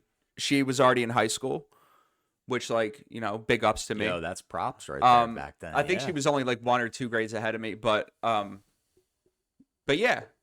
And so in that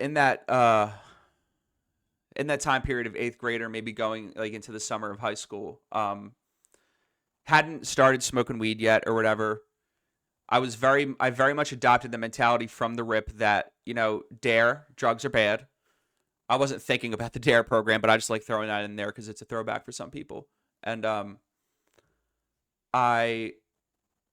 if you were smoking weed, you were a loser in my mind. You were a loser and you're going to end up a loser forever. I don't remember thinking that much about alcohol for whatever reason. I don't think I was taught one way or another. I don't remember having the same character judgment on alcohol. I remember the first drink that I remember is in this one abandoned house that was on one side of Governor Prince Boulevard or it was on Governor Prince Boulevard instead of 291 rather. At like the edge of my town, if you're like driving through Essington to go to the airport, it splits off at one point and kind of goes into like a more residential part rather than 291 going straight through. And like that main road is Governor Prince Boulevard. And there was this one abandoned house there. I don't know who used to live. I think I might know who used to live there, but like they just didn't do anything about it forever. And we were just drawn to it for whatever reason. I like to say it would foreshadow a lot of my future. And that's where I first remember having, I think it was a case of something. I don't remember what the case of beer was, but we had this bottle of extra dry gin there. And that's, yeah, dude. That's the first thing that I remember drinking. For whatever reason, the clear liquor looked way more appealing to me. And I remember like all of my at the time girlfriend was there, her older friend was there, and like 1 or 2 other of my little rascal friends that were my age were there. And very much what seemed like a bit of a misfit crowd. Not totally misfit because we still like socialize with like a lot of the other kids that would be in like different cliques, you would say, whatever cliques are in middle school. And they didn't have the best reaction to the extra dry gin. I was like, I want to try it. And I also didn't have a very good reaction to it. And that was my first drink. I don't know if I got drunk that day. I don't remember what my first drunk was. But I do know, or wait, rather, I do remember a time that I was drunk around that age. And we were drinking at like one of those friends that I had, one of their houses. It's weird. He lived like right next to like a log cabin for Boy Scouts, like in the back in the woods with like a basketball court, which is where me and a later friend group would spend a lot of our time. But in between, so it was like his house on the corner and then this small little graveyard and then a church. And so I remember drinking in his house and getting drunk that night rather. And that was also when my girlfriend and I both did the deed. And both of the cherries were popped before I hit high school. And I don't know if this was the same night or not, but like I remember we tried doing a Ouija board in the graveyard, and I was just like, whatever, dude, this is stupid. And they said they said after we got out front that I remember being out front and blacking out and falling down. I remember waking up. They they say this story. I don't say the story with any hint of truth at all because I really doubt that it's true.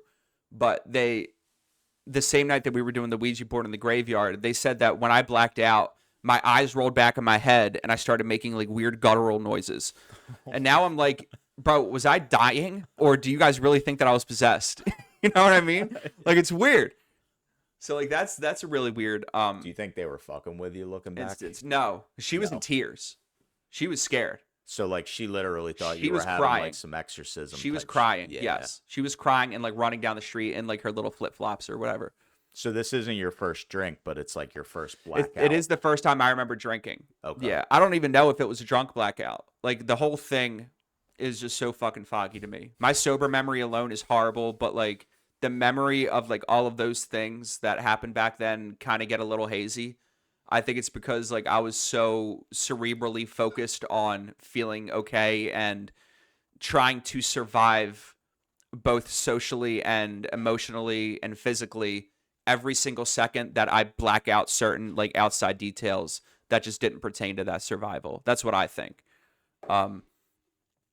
So another thing that happened. So I end up getting this girl pregnant. Also before I'm in high school. And she ends up having a miscarriage kind of far along. Thinking back now, I don't have any proof of it. I'm never going to say she was lying. I don't think she was. Like she did. As a matter of fact, I can prove myself wrong in even the path I'm going down and saying like she did have an ultrasound. I remember she had an ultrasound picture with her name at the top, and her name and what we were gonna name the baby Skylar. I believe it was a girl, and I didn't know what to make of it. My thought was just like, we're gonna have this thing, and I don't really know what to do. So like a lot of the responsibility is gonna like fall on my parents and her grandparents that she lived with. So I was very much ready to have the kid, and it's just gonna be figured out. And but she ended up having a miscarriage. So she has like her family has a history of ovarian problems, like cysts, cancer, like all that stuff. So miscarriage like rate for her was higher than most women, and that's what happened. I don't know. I always say I don't know if my mind was mature enough to understand the miscarriage of your own child. But I definitely think it did something to me. I can't speak to whether or not for sure it did. I don't really remember a lot of those feelings, probably because I ended up drinking a lot at the time. We eventually split up. I mean, it's whatever. We're amicable today, so like that's neither here nor there. But like early on, like before high school, so before high school, right? I have all those childhood things that I talked about earlier. Had my first sex experience. Already know what being drunk feels like. Potentially already know what blacking out feels like, and already got a girl pregnant and had a miscarriage. And like I mean that's like attempts on your own life, self-harming habits, a bunch of the whole porn stuff that we talked about, trying to have serious relationships, pregnancy, miscarriages. Like I should not be dealing with all this shit, right? Like should is like an egotistical and like acting like you know what's best term, right? In terms of the world and how people should experience it. But like I don't believe I should have been dealing with all that shit going into high school. Well, especially like I'm sitting here thinking about the social transition, man. Like going from your younger years where you're not connected with anybody, no real friendships, kind of don't know how to really like connect with another human being to Mm-hmm. now like, you know, friends and chaos and mayhem and girlfriend that you probably care about to like life-changing Mm-hmm. plans. Like I just can't imagine someone taking that all in a span of like what however many years. Yeah, it was like it would be yeah, if you want to get technical, it would be like 4 to 5 years probably. And I can very much say that I was just signing up for whatever had me closer to acceptance by other people. 100%. That was very much my drive for it looking back on it now. So I wanted to be accepted. You guys are willing to accept me if I do this thing. And then is like chasing an okay feeling again. It's the same exact thing. The same exact relationship is, am I willing to potentially sacrifice like getting arrested in the middle of social studies? You know what I mean? I didn't know what was going to happen. Am I going to go desecrate this random person's property in order for these guys to like me? 100 fucking percent. Absolutely. I'll do whatever it is so that people can accept me, because I went a long time, whether self-imposed or not, I went a long time without feeling accepted or taken seriously in any capacity. So that becomes like almost the biggest motive. And like you got this way to do it now. Dude, it's just crazy like hearing you talk about it. That's the same thing for me. I Mhm. did not get into like the creativity you did. We stuck to mailbox hockey or Fair mailbox enough. Yeah. baseball, right? But Dude, I like wish I did that, man. Honestly, it looks dude, so fun. it was so awesome, Yeah. man. Like just the anticipation of the drive up and all your friends cheering you on from like this Yeah. close. What do I think of? I think of Benchwarmers. You ever see that movie? Yep. Yeah, that's what I think of. Yeah, but dude, like just think about like how big of a motive that gets. Like you said, I gotta say, my exact same experience.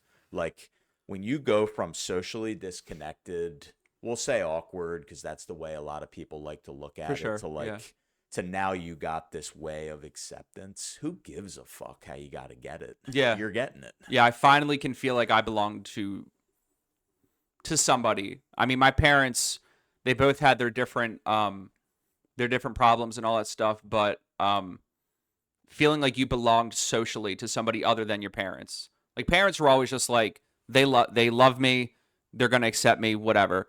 But feeling accepted around all these other kids that I have very high values that I've placed on them simply because they seem more free than I do. So I think that they're better than me because they don't seem afraid to be who they are, even though they might be and they'd be putting on a stage character. I don't know. But from my eyes, they look like they are more adjusted than I am, and therefore they're better than me. Everybody is at that point. It doesn't matter who it is. Whether they're smoking pot and I think they're going to be a loser or not, they were themselves. I wasn't. I was inferior to absolutely everybody. So if you accept me, we're fucking golden. Dude, I almost got to take that in because that is my story. It's literally my story, man. Like, you just said I think that it's a lot of fucking our stories, man. but like I've just never heard it broke down that way to like cuz you know you know how we all want to make sense of like our shit. Like we Mhm. want to understand how we went bad. You hear that all the time, Mhm. right? And not to say that we're bad, but like you want to a lot of people want to make sense of where we started to where we got. Right. And I think that's really useful for people is like if your mind of a disconnected person who compares your insides to everybody's outsides sees people behaving in a certain way, no matter how fucking weird it is, it's still like checks out. Yeah. It still makes sense, right? Yeah. Whether it's mischief, whether it's yeah, dude, like skateboarding helped me kind of stay contained with a lot of that, but I still got into the mischief and all Mhm. the mayhem cuz like yeah, dude, the need to be accepted and fit in, I will put that above anything. Yeah, 100% was part of the problem of feeling okay, was acceptance. That was another stepping stone towards my goal of feeling okay. And like when I was younger, I guess I assigned like lack of acceptance or feeling accepted as that feeling okay. Like I thought that was the whole thing, right? And so as we go through like high school a little bit, the scene starts going around. I don't know if you remember like the whole scene kid phase that came around. You are not saying anything, but you predate me. I'm a little older. Bro. Yeah. Tell me about Yeah, this you've been scene. around a couple more blocks. Tell me about this For sure. scene. I'll see if I remember the scene. So like think of like older like screamo band kids with like when MySpace was around, they would have like teased hair. The girls would like dye their hair black with like some like blonde stripes in it, have like this weird swoosh going around the front, like cutting down like a quarter of their face. They would do like the whole like cringe like RAR thing on their pictures. A lot of tight colored pants. That's when Hot Topic really took off, I think. A lot of tight colored pants, the trip pants, if you remember those, like the baggy ones with like a million chains on them. UFOs? Huh? UFOs, or is that prior? Or I've heard this UFO thing. I've heard I'm this. dating myself. All Yeah. right. Yeah, not UFOs. I've heard about this though. Larry's kind of old too, so like maybe you guys can talk about like UFO pants. Yep. Like next time you guys see each other. But like screamo music was a big thing. Like a lot of the music was fucking trash, dude. It really was. Like real early Under Oath wasn't trash. It's before like Spencer Chamberlain was like the I forget what his name was, but it's before Spencer took over as the vocalist, and he's their vocalist now and has been since like their since everything after their first album came out, I'm pretty sure. And like the Devil Wears Prada got really big in that time. I'm trying to think of who else, like Chiodos, Enter Shikari, all these like very niche bands, like niche MySpace bands, basically at the time. And think of like Vans Warped Tour between like 2009 to like 2012, and that was scene kid stuff. Like all the headliners on like all the big stages, outside of like some heavier metal bands like Acacia Strain, and I think Motionless in White had like started playing on the smaller stages there at some point. Just all scene music. A Day to Remember, like that was all a whole scene thing. Dude, I'm just feeling like a blank. I don't know where I was at that. No, it's fine. If I showed you some pictures, maybe you would recognize like it. I remember that the hair, the clothes, a lot of the bands sound familiar. I'm just trying to go back to where I was in my life at that time, and I got nothing. 2009. When did you graduate? High school. So in 2003. So You about to say like 83. Well, I thought you said when were you born? Oh. 85. All right, so I was 24 at this time. In when? What year were you? 2009. You were 24? I was 15 plus 9, 24. Oh shit, dude. Yeah, there was no reason for you to know the scene then. Yeah, I don't want to chalk it up to like I was high as fuck, but I was like I was off like doing my thing. But... All right, we're gonna pause for Okay. 1 second.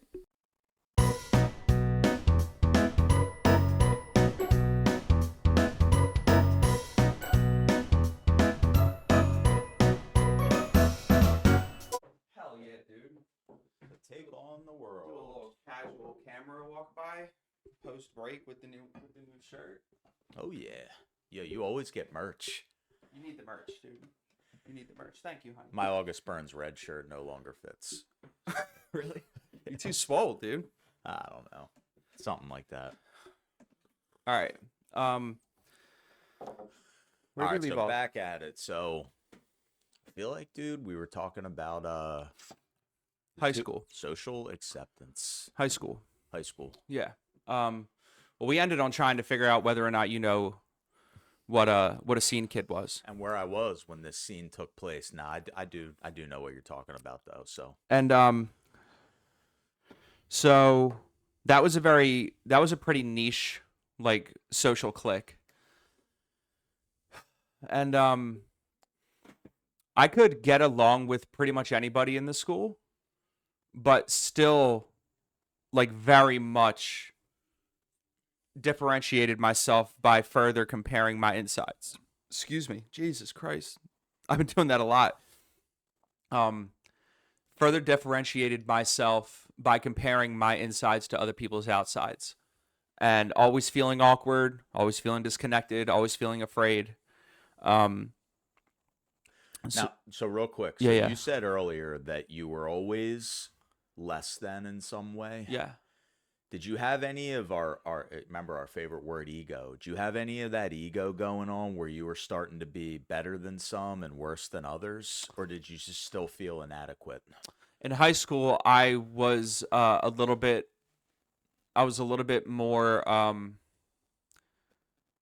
what's the word? It's such a simple word. Cocky? No. I was definitely more susceptible to picking out. I was learning how to, not like consciously, I would start to pick out negative characteristics of people and deem them to be worthy or unworthy characteristics, like good or bad.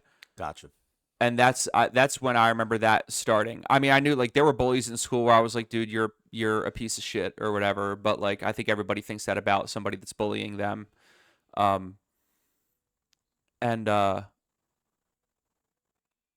so I was able to get along with a lot of people. I think it's because like it turns out like when I think back, a lot of people back then probably wouldn't have not talked to me because I was different.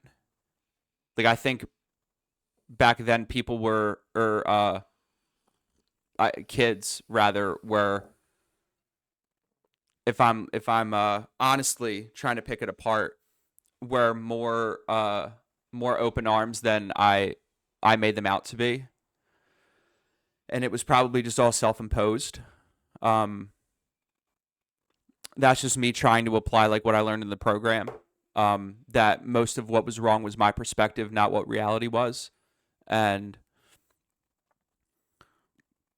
because like there were like quite a few jocks that I would talk to in classes, you know, here and there.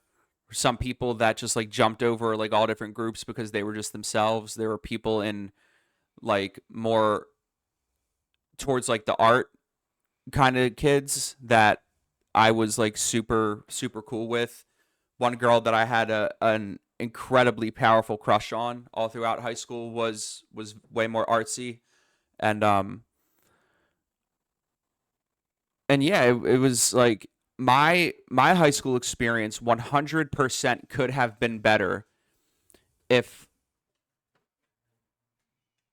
I could guide my thinking properly, if I wasn't so afraid, if I relinquished my judgments a little bit more. But I really think like, I mean, I think like ego is always present, but in high school, I think is when the ego really starts to drive your, excuse me, the ego starts to really drive your day-to-day, moment-to-moment judgments of situations and other people. I think it becomes way more profound of a driver behind a lot of your thought processes when you're around high school age. And I guess that's why I would think that's why so many people point to high school being like traumatic or like very hard of an experience for them.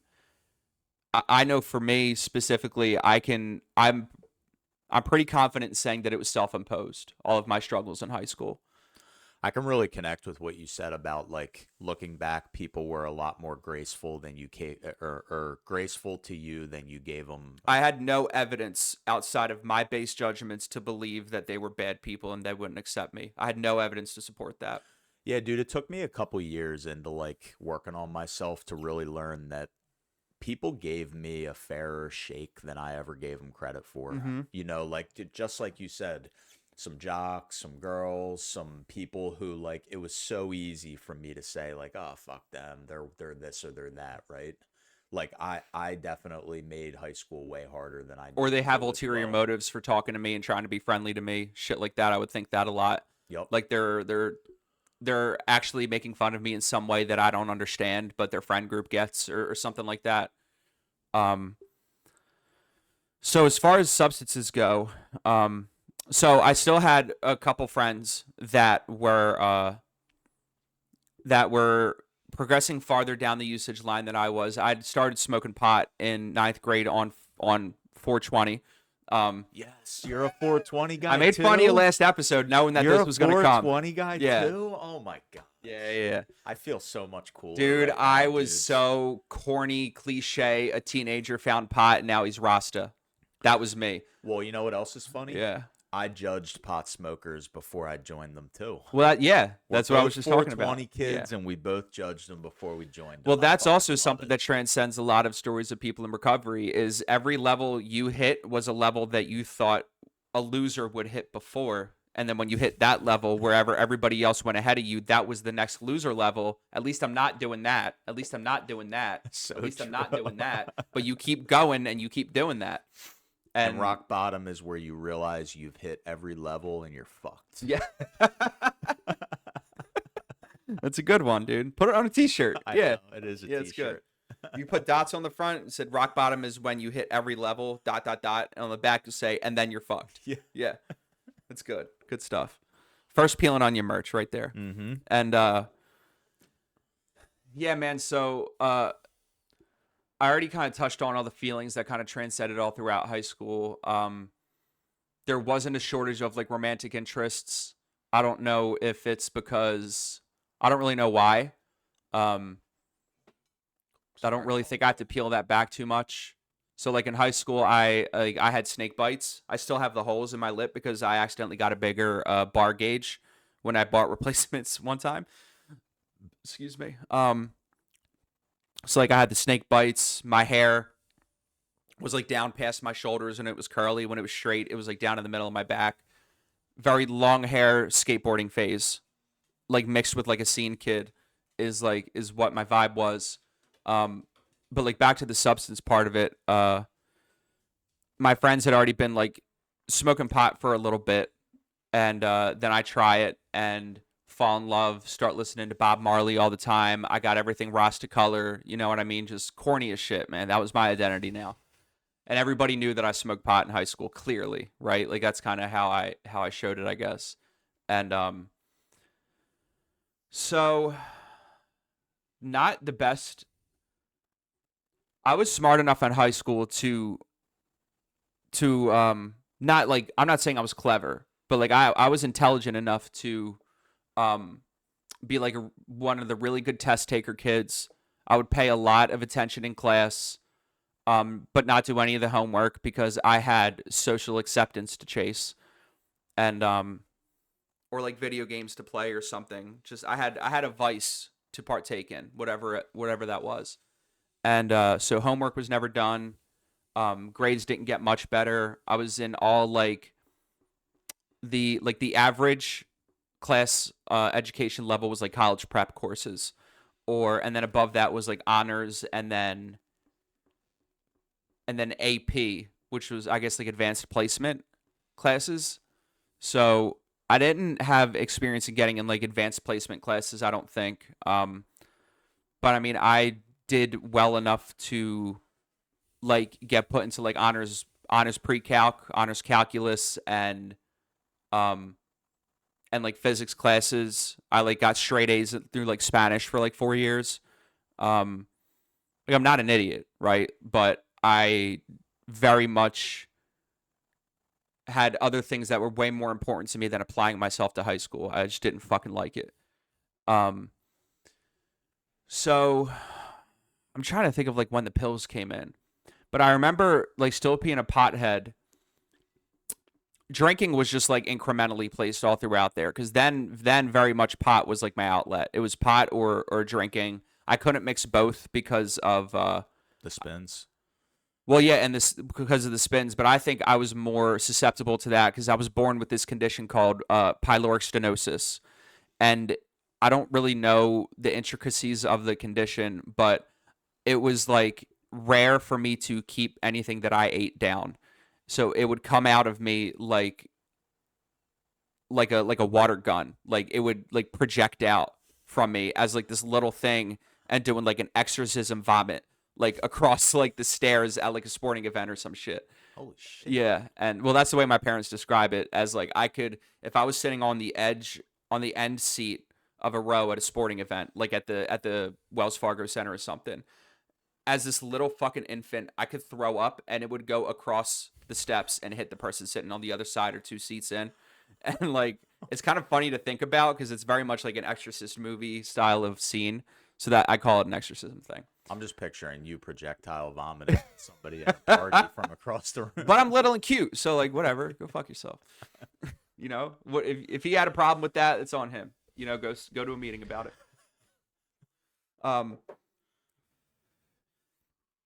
So like I'm starting to get like I'm starting to get a little bit more confidence in myself around this era, and I think it's just because of romantic interest and attention that I would get. This is when the objectifying comes in, and I would often use that to lead into like a physical experience. I would lead that into having sex with them, and then it would very much, I would either clearly show that that's all I wanted, or I would throw them away and they didn't mean anything to me. And that has happened to a lot of, I did that to a lot of I call them, I mean they're women now. I did that to a lot of girls back then when I was that young. I've made amends to a lot of them. Some of them don't want to talk to me anymore, which is completely fine, and I understand it, but I'm willing to make the amends if the opportunity ever presents itself. And I mean, I've done that in sobriety as well. Again, it's like the whole like, that's why I think like the whole porn and masturbation thing like really, really, really sunk its fucking teeth into me and like gave me,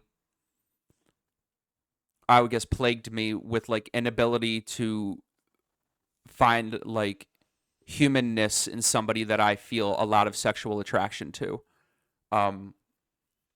Which is like it's a miracle that I've been able to do what I've been able to do with Madeline, for example. Like that's another reason why I keep saying like the whole fact that we're getting married is weird, because it's like it's very much the first relationship that I took seriously to a point where like I don't want her to be put in that category. Like I don't want to treat her that way. I just don't. And I'm sure it's because of who she is, and I can't really explain it, or if I'm just tired of like that guilt, shame, and remorse that I feel after like hurting so many over the years. But that's like, I could equally speak as long on like that being a recovery story. That's like, when I say like I would have a relationship and there would be 3 other girls that had a crush on me, and I would be spinning webs for all of them and trying to get what I want. Just throwing myself around like a sack of meat to begin with, and very much not giving myself any reason to feel respect for myself. Just treating myself very poorly. But that comes after the fact that I did all of that to all, like, that's like emotional betrayal, romantic betrayal, sexual betrayal. And that's just with the person I'm in a relationship with, right? And like, not even to mention all of the things that I'm doing to all of these women on the side. Like, that was a lot of relationships. And it was really hard, dude. I'm not trying to victimize myself because I was a fucking asshole, but in being that way, I did have mental and spiritual repercussions because of that, and it was very much an addiction for me. Like, sex is a very sensitive part of my brain, and I've been working on it for a while, and it's still fucking hard. You know, it's still hard to do. It's hard to hold all that shit back, man.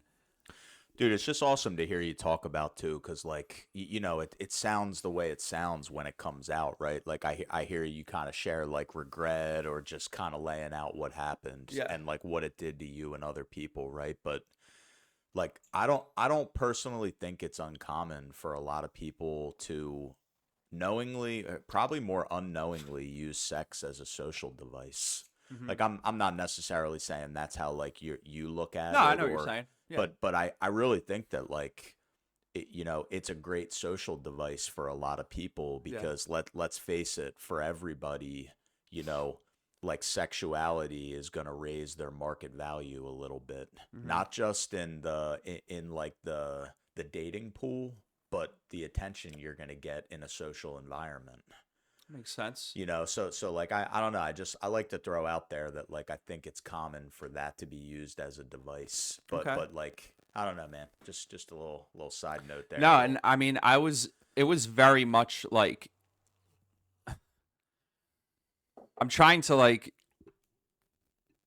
I try to pick it apart and think of whether or not it's like a primal thing, right? Like in base like human neurology as a species and like species progression and all that shit, reproduction.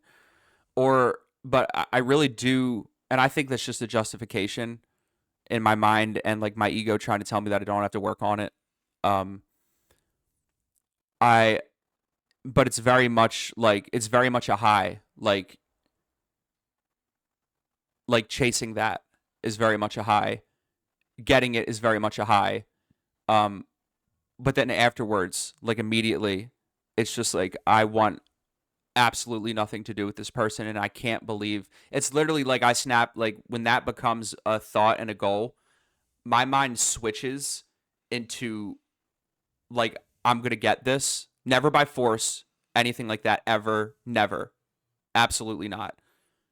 But like in terms of speech, like I can spin a good web of words and like not only through like substance accumulating substances to get high or manipulate to get money, but also in getting sex. Like I've just always been really good with words. Not so much speaking, but like in the texting world, it was very, very, very easy to do that because you can't tell whether or not some like I would all of the stuff that I said over text messages to these to them in order to get what I wanted, I would never be able to say in person. And if I did, they would 100% be able to smell that I was just chasing something and that I was full of shit. I truly believe that. Um, so that struggle permeates all up until like years into sobriety. Um, and uh, and it caused me to do a lot of things that I am like I have a lot of shame for, a lot of regret. I've had to make a lot of sober amends to women that I've hurt in sobriety. Um, and but a lot of progress has been made on that front now. Um, and I mean, especially with the relationship that Madeline and I have, like, especially when that started, like, I had to try working on that right away, you know? it's just amazing to me, man, how like your view of women changed, you know, and like just coming from the angle of where it started to where it went. Mm-hmm. You know, like I just think it's really cool how like by working on yourself that can happen. Yeah. Cause you know, I know that like it starts wherever it does for people, but it just seems like your view has Yeah, changed. yeah. Like, and you said that took a lot of work for you. Yeah, it very much came in, like, not trying to I talk about, trying to in sobriety and on this, like, I guess just spiritual journeys in general, you get things by not trying to get things. And I got a what most people are born with, right? But it was taken out. It was taken out of me. I believe it was taken out of me. Whether I chose to give it up or not, I don't know. I'm open to that idea, but a humanness towards women. I mean, I just didn't. It wasn't in my mind that. Um, I keep finding myself trying to be careful at how I word it so I don't seem like a monster, but I very much was. Um, and I just didn't consider feelings at all. Never once was it a thought when I was going through all that stuff. Um, I had another point there, Bro, but I didn't get that until I started working on myself in other situations with family members and other interactions I had with people, writing the fourth step and going through it with my first sponsor in the fifth step. Then realizing how I wasn't considering factors that weren't obvious in other people, like resentments that I had towards other people, I never thought about why they may have been that way. And they are that way because of other things that they're dealing with. How can I expect to be forgiven for actions that I committed in things that I just didn't realize when they could be doing the same thing? Like, we all deserve forgiveness in like moments of character weakness. And that's what I learned. That's one of the many things I learned in doing the fourth and fifth step. And through that, then I realized how all of my misconduct in all those sexual situations, and in thinking more about them, then realized like what I had been doing. And even still, that didn't stop me in a lot of occasions, even after doing the steps the first, second, or third time, like, because that was very early in childhood when that thought process started.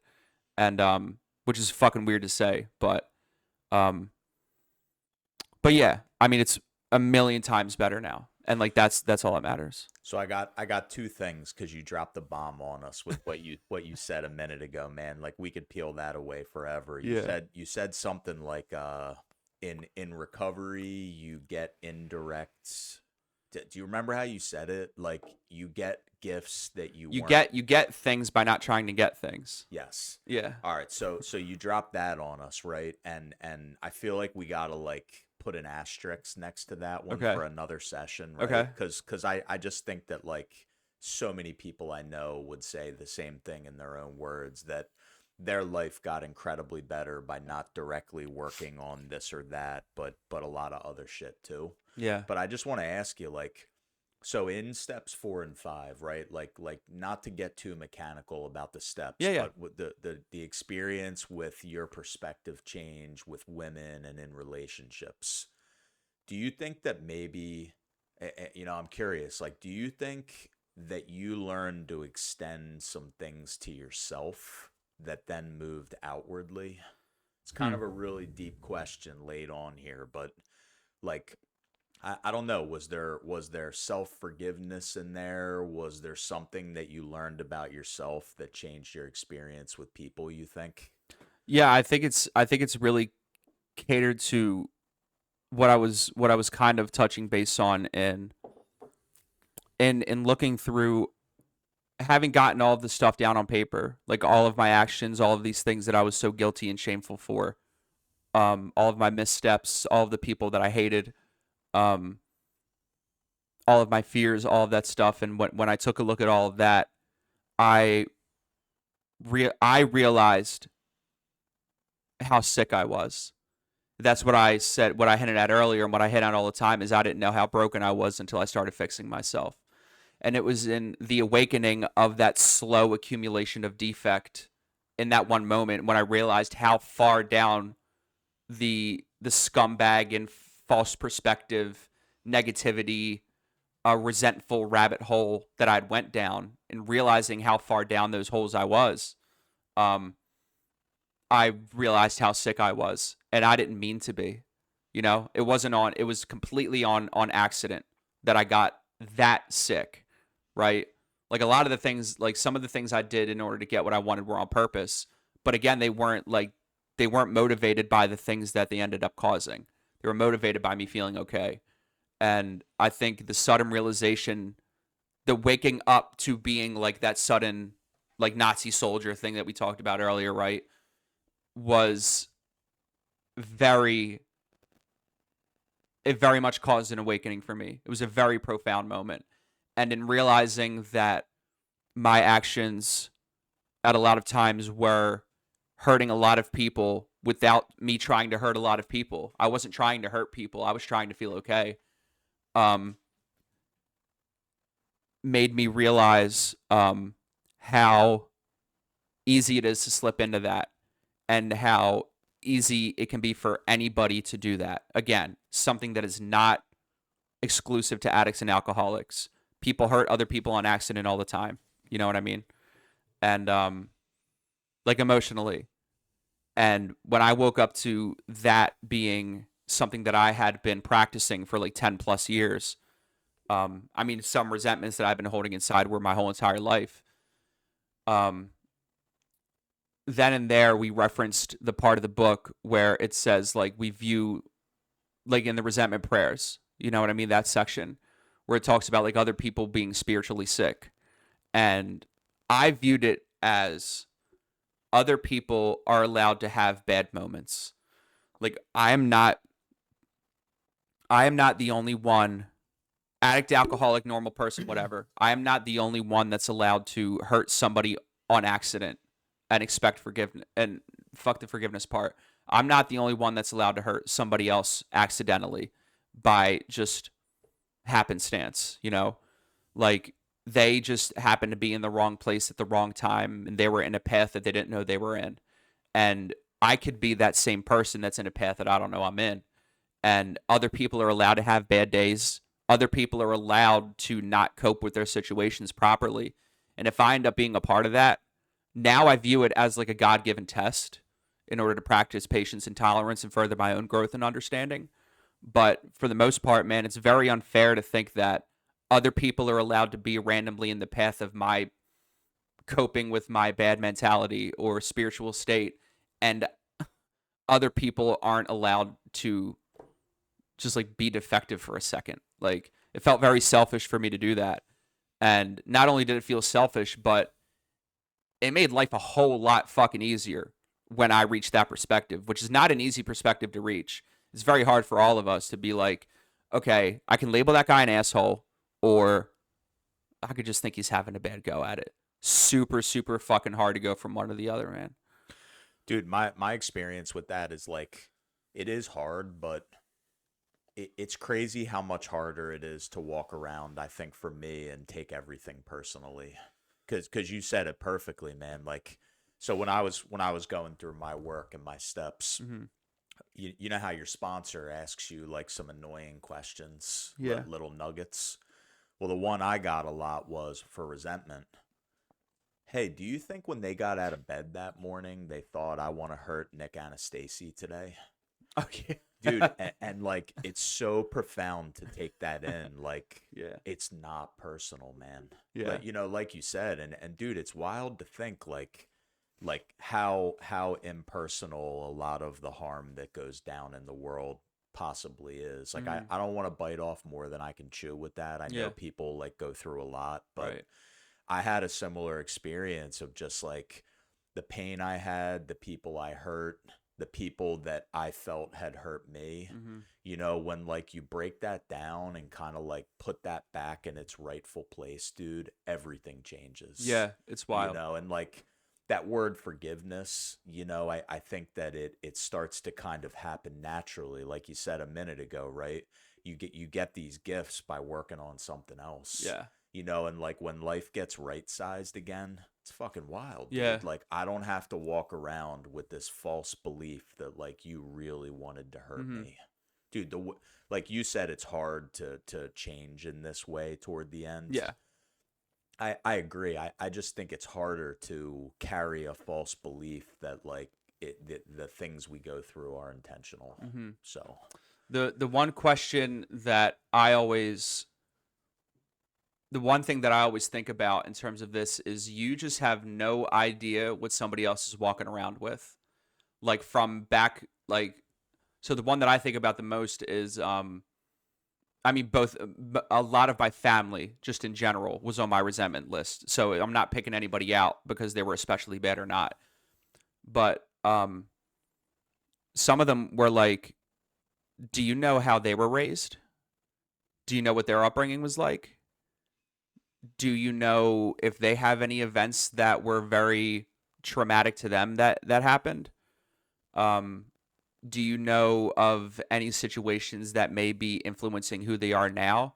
Do you know if they've ever gone to therapy for these things? Like, and that's why I keep harping back to like, I did all this stuff because there was a lot of shit that I hadn't dealt with, right? And I was trying to feel okay, of course. Um, am I the only one allowed to do that? Like, that's what I keep harping back to, dude. Like, are you the only one allowed to? Like, it always ends up harping back to, like, selfishness. Like, you're the only one that's allowed to have a bad day. There was a line I can't believe I'm about to say this. I forget if I made it up or not. I genuinely do. Because when I was a housekeeper at where we used to work, I used to try to think of quotes, and I would pick out a quote sometimes, and I would write them on a random whiteboard just in a room that I was cleaning that one day. Like it was like a different one all the time. And one was we don't have a monopoly on feeling sad and unhappy. Like other people are allowed to feel that way too. And that line always stuck in my head, dude. Is like I'm not the only one that is allowed to just just be in a pissy mood and just accidentally like take it out on somebody while I'm stuck in my own little reality and I'm all self-centered or whatever. Like it's very much allowed to happen to other people. And I feel like I have to use the word allow because I feel like we're very entitled to our emotions and justifications in the beginning. So I feel like the word allowed to means like I'm speaking to the ego and just saying like, dude, like you're not God. You're not the king. The world don't revolve around you. Other people have fucking feelings and shut your mouth about it. Like that's the way it is. And it helped me a lot in the beginning.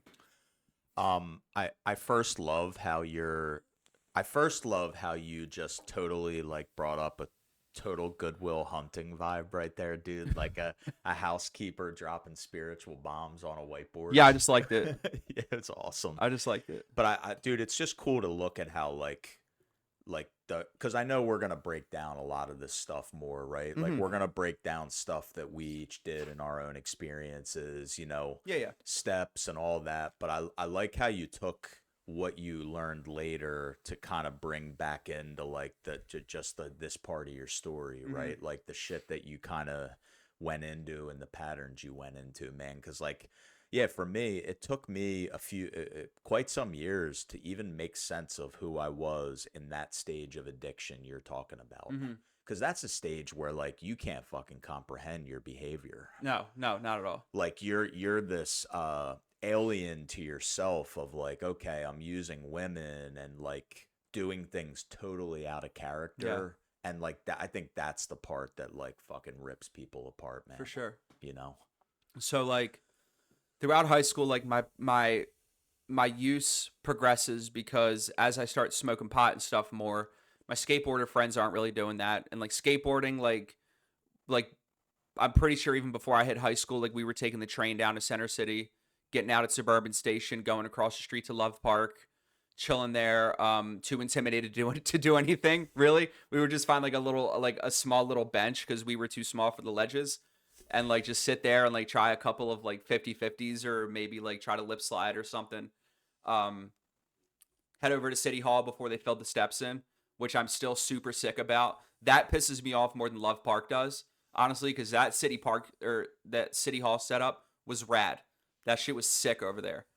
I would argue, I mean, Love Park has the Gap, right? The Gap is like what the Love Park was.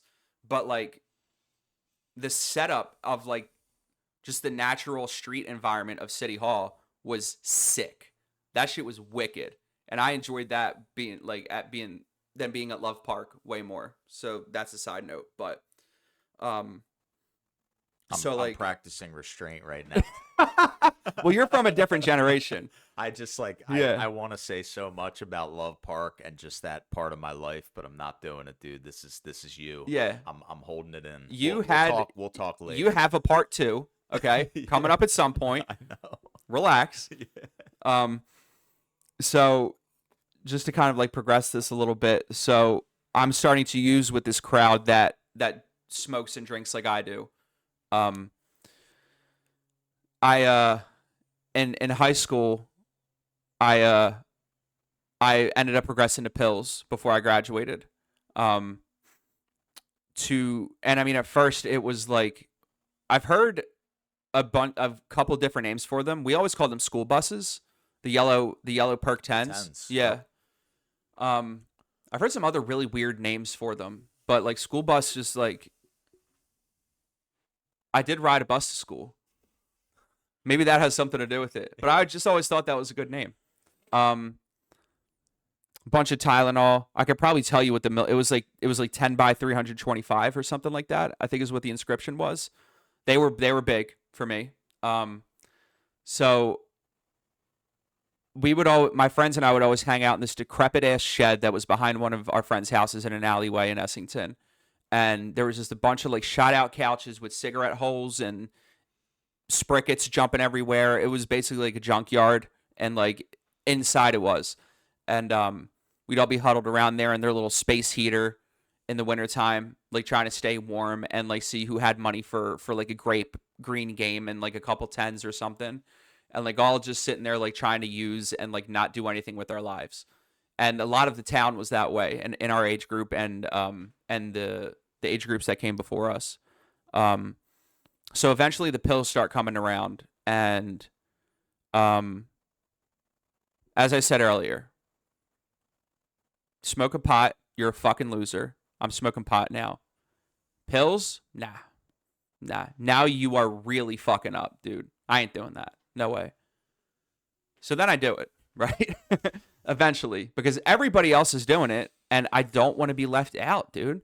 It's not a conscious thought, I don't think. Like, maybe it's a peer pressure thing, which I really think is what peer pressure is just your susceptibility to peer pressure is whether or not you need to be accepted. And I can only say that from my experience in picking that apart. But remember my first time doing a line, and I think I coughed a lot right away. It was like it was dry. Like I didn't like the taste and like the drip that you would get, but the feeling was like, here we go. Like I wasn't all like anxious and thinking so much, having so many conversations with myself in my mind as I would when I would like smoke a blunt to the face or something, where like I'm talking to 10 different voices in my head. So like when you try to talk to me, I'm just like this, you know? Because I'm just like, I'm lost. I have a lot going on in my head. I'm a little afraid of you and everybody else around me. And just please leave me alone. But don't leave. Because then I'll be alone. So true. It was just, I was a fucking nutcase when it came to pot, dude. And when the pills came, I was Bradley Cooper in Limitless. 1,000%. I could talk the way that I'm talking now. I felt very inspired to do things that would before like scare me. And I just felt like I was fucking untouchable.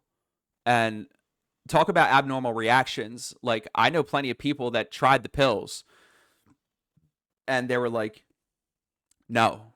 Like I know people that get prescribed them. I've known people that get prescribed them and they take it, like adults that have surgery or something. They're like, I'm not taking my pain pills. I have like 630s in the medicine cabinet. I'm not taking them because I don't like how they make me feel. I'm just taking ibuprofen. And then I'm like, how do I get in your house? I'm like, yeah. Oh, you're a little low on milk. You got to go out or something? Do you leave the back door open? Yeah. You're trying to see if you need a ladder to get in the window outside or not. Yeah. Dude, I can't tell you as like a quick side note because I know we gotta keep going. But like, how many times like I checked, no matter what bathroom I was in or whose house, always check the medicine cabinet every fucking time. If there was anything in there, I'm taking at least one, and I don't give a fuck if you catch it or not. Like all the time. And dude, in sobriety now, like I open like a medicine cabinet to get like floss out of somebody's house, like or something, and they have like prescription like promethazine in there, which was my shit. I used to love that shit, especially like the purple. The purple color was like what you wanted, and I think it was like the codeine content or something, and like now I see that and I'm like, oh, good for you, dude, and I just walk away. You know, which is weird, and that speaks to like the spiritual experience and the removal of the obsession, which we'll get into. So pills turn into me stealing money from my parents, robbing, selling like jewelry that like my dead grandmother gave, or that my mother got from her dead mother, her wedding ring, which my mom said what she was going to give to me to propose to one point. I got like $50 for it at a pawn shop. It was probably a lot of money. Don't blame the pawn shop owner. I mean, he's got a business. I mean, I guess I can kind of blame him a little bit, but like seeing a little teenager in there, it's like, is this worth anything? Probably can see that I'm, strung out a little bit. Yeah, $50. Hell yeah, dude. Yeah, that's two 30s right there. A couple of M boxes. And those are my favorite ones. Just not that anybody cares. The pill inscriptions, dude. I'm dancing up here. Yeah, you got I'm A215s. You had me at school buses. We love the 215s because of like being corny kids from Delco that think we're somehow associated with Philly. And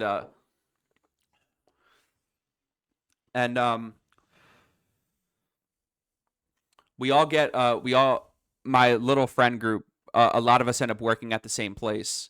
And at this establishment, we're all we're all strung out on these pills. We don't know that we're strung out, but we know that it's like what everybody in our friend group is doing, and it's just like the thing to do. We shared a parking lot with a dealer who owned a pizza shop. Share like 15 steps and you're there. So like on lunch breaks, we're going over there. On lunch breaks, we're walking down to the bank, the only bank that's in town, cashing the check, walking back. And then on the next smoke break, we go out there, go back, spend the whole check, get a piece of pizza, because you have to, because, police, conspicuous activity, all that stuff. And and that was it, dude. It was like work for 3 days of a high and then spend it all and then do whatever you got to do to get through the next months until you get the check again. I did graduate high school. I ended up graduating high school. I had to, and this is before the whole like working with my friends thing. Nearly failed out. I got a pity pass through high school. I was the only one that showed up to take the final exam for a requisite class that I failed. And in that, no matter how I did on the final exam, he said because I didn't have to take it because my state testing the previous year was like, I guess above average or something. It was above a line to where if you did it, you didn't have to take finals for the end of the year for certain courses. And I didn't need to, but I showed up anyway. So he was like, yeah, whatever. Just know if you don't wise the fuck up, you're going to be a loser. And that's exactly what happened eventually. I don't know how much more time you have. I guess we should start wrapping up. Yeah. And if we need to like continue this, because we were going to always continue it. Yeah, I was never planning on fitting it in. No, here. I just mean like getting to where we had mentioned. Like, I just want to hear what the worst day looked like. We'll get there. No, I can sum it up real quick. So the pills, opening up to the pills opened me up to trying anything. Alcohol was through all of it. Couple experiences. I never overdosed. I've watched people overdose. Still objectifying women, hurting anybody that I need to hurt in order to get the next one. The same feelings from childhood still transcended throughout my use, except now I'm getting further isolated in the more hardcore drugs that I'm using. And just a lot of dishonesty, all that kind of stuff. One experience drinking wise was I ended up at this random basement party in North Philly. It was very much just a party house. Like these guys there was no furniture in the house, but the basement was decked out to have like a party. They had Gatorade coolers full of jungle juice in there. And I drank until I was the one guy that I couldn't stand up. I was stumbling everywhere. I threw up in the basement. I'm doing nitrous balloons down there and like getting Molly from people. Completely shot the fuck out in this random basement party, and just like that was very much not like me throughout my whole life. But drugs gave me the confidence to go into those. I say confidence like it's a good situation, but that was kind of it, dude. Like I ended up being like shot out in public a lot of times when I didn't want to. And I always looked at those people like nodding out on the subway or something like, dude, get your shit together, man.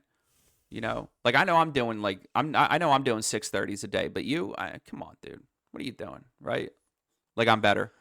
And towards the end, if anybody listening to this knows anything about like Southwest Philly or Essington, I was walking from my house in Essington to I don't really know if I want to say the area. I was walking from my house in Essington 7 miles one way into Southwest Philly to spend $10 and feel the same way that I felt walking up there by the time I got home. Wow. Rain, snow, sleet. Now the friend that has since passed that you got to meet was the one that I did all this with.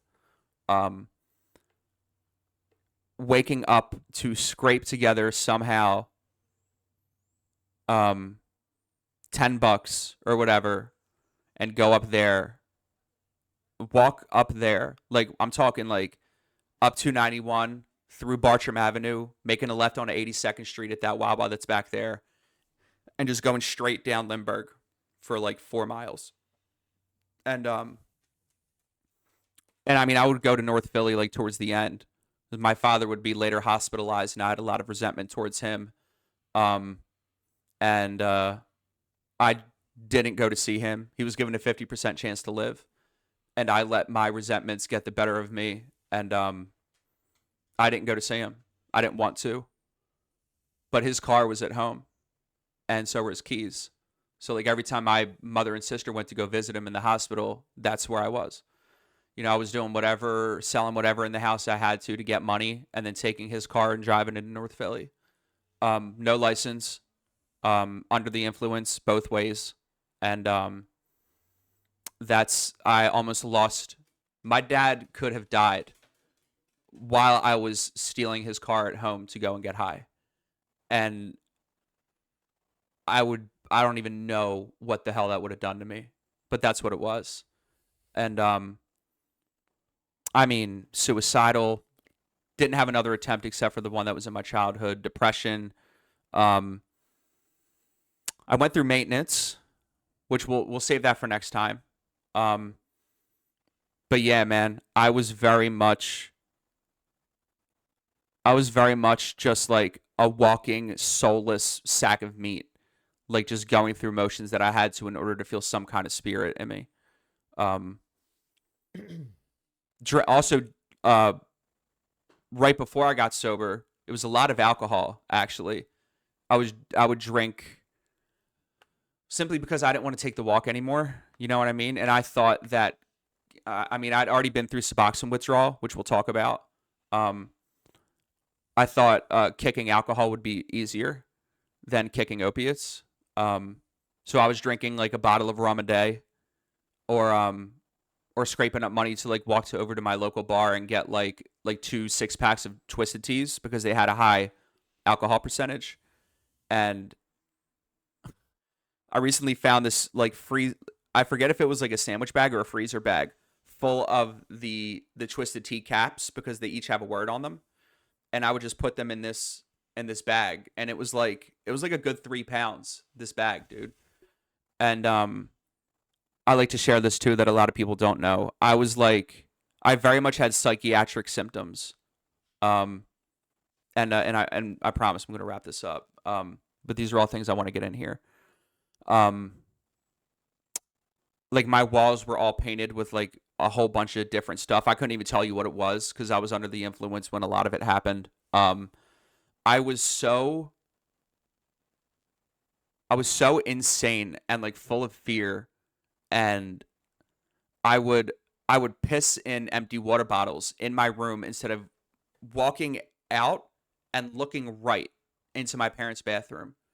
I was so afraid. I kept myself in my room unless I was somehow going to get heroin or walking around the corner to get booze.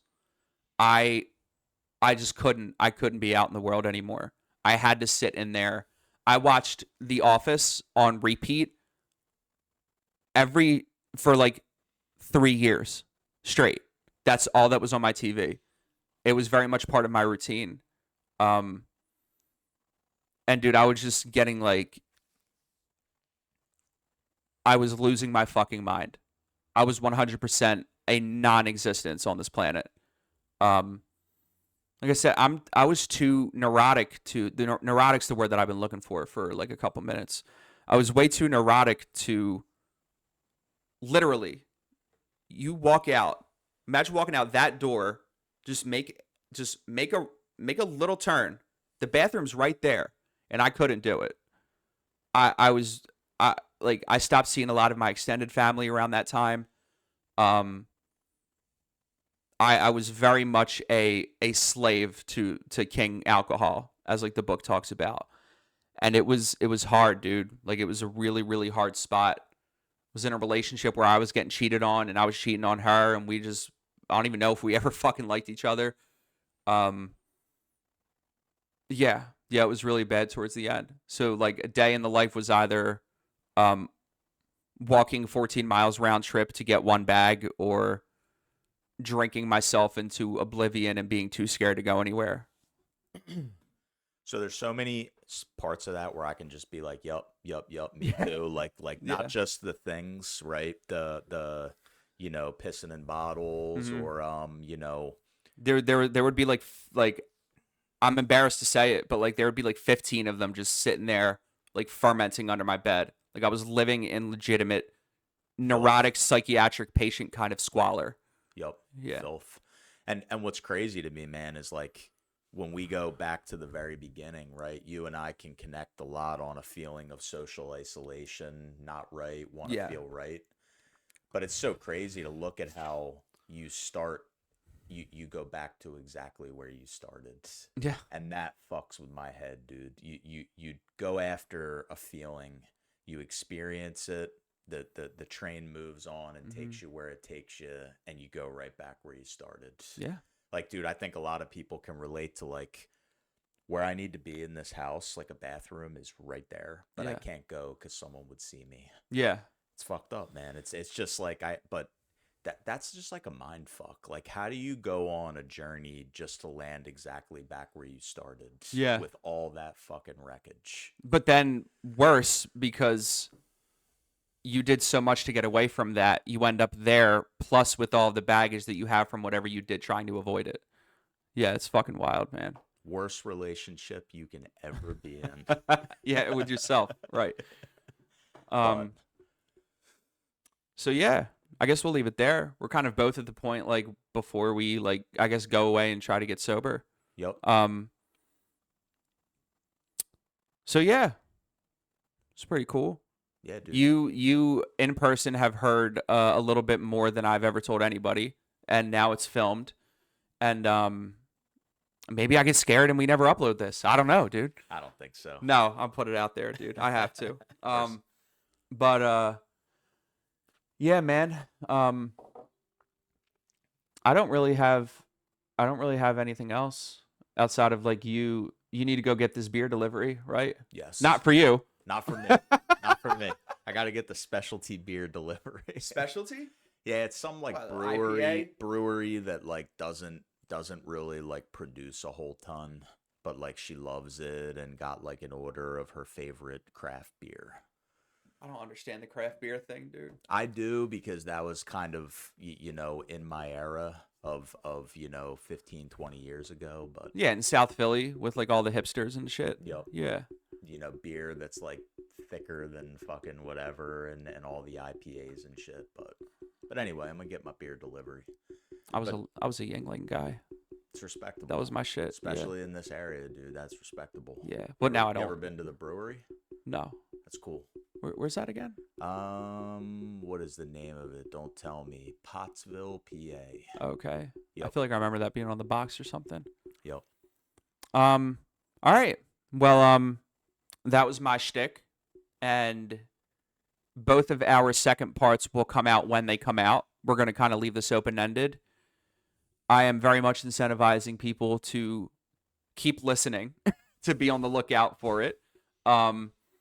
So next episode we will have our first guest, a man that I very much love and respect, a man that was a very crucial part of my early sobriety journey, and I'm not going to drop his name because he might get You might get more nervous.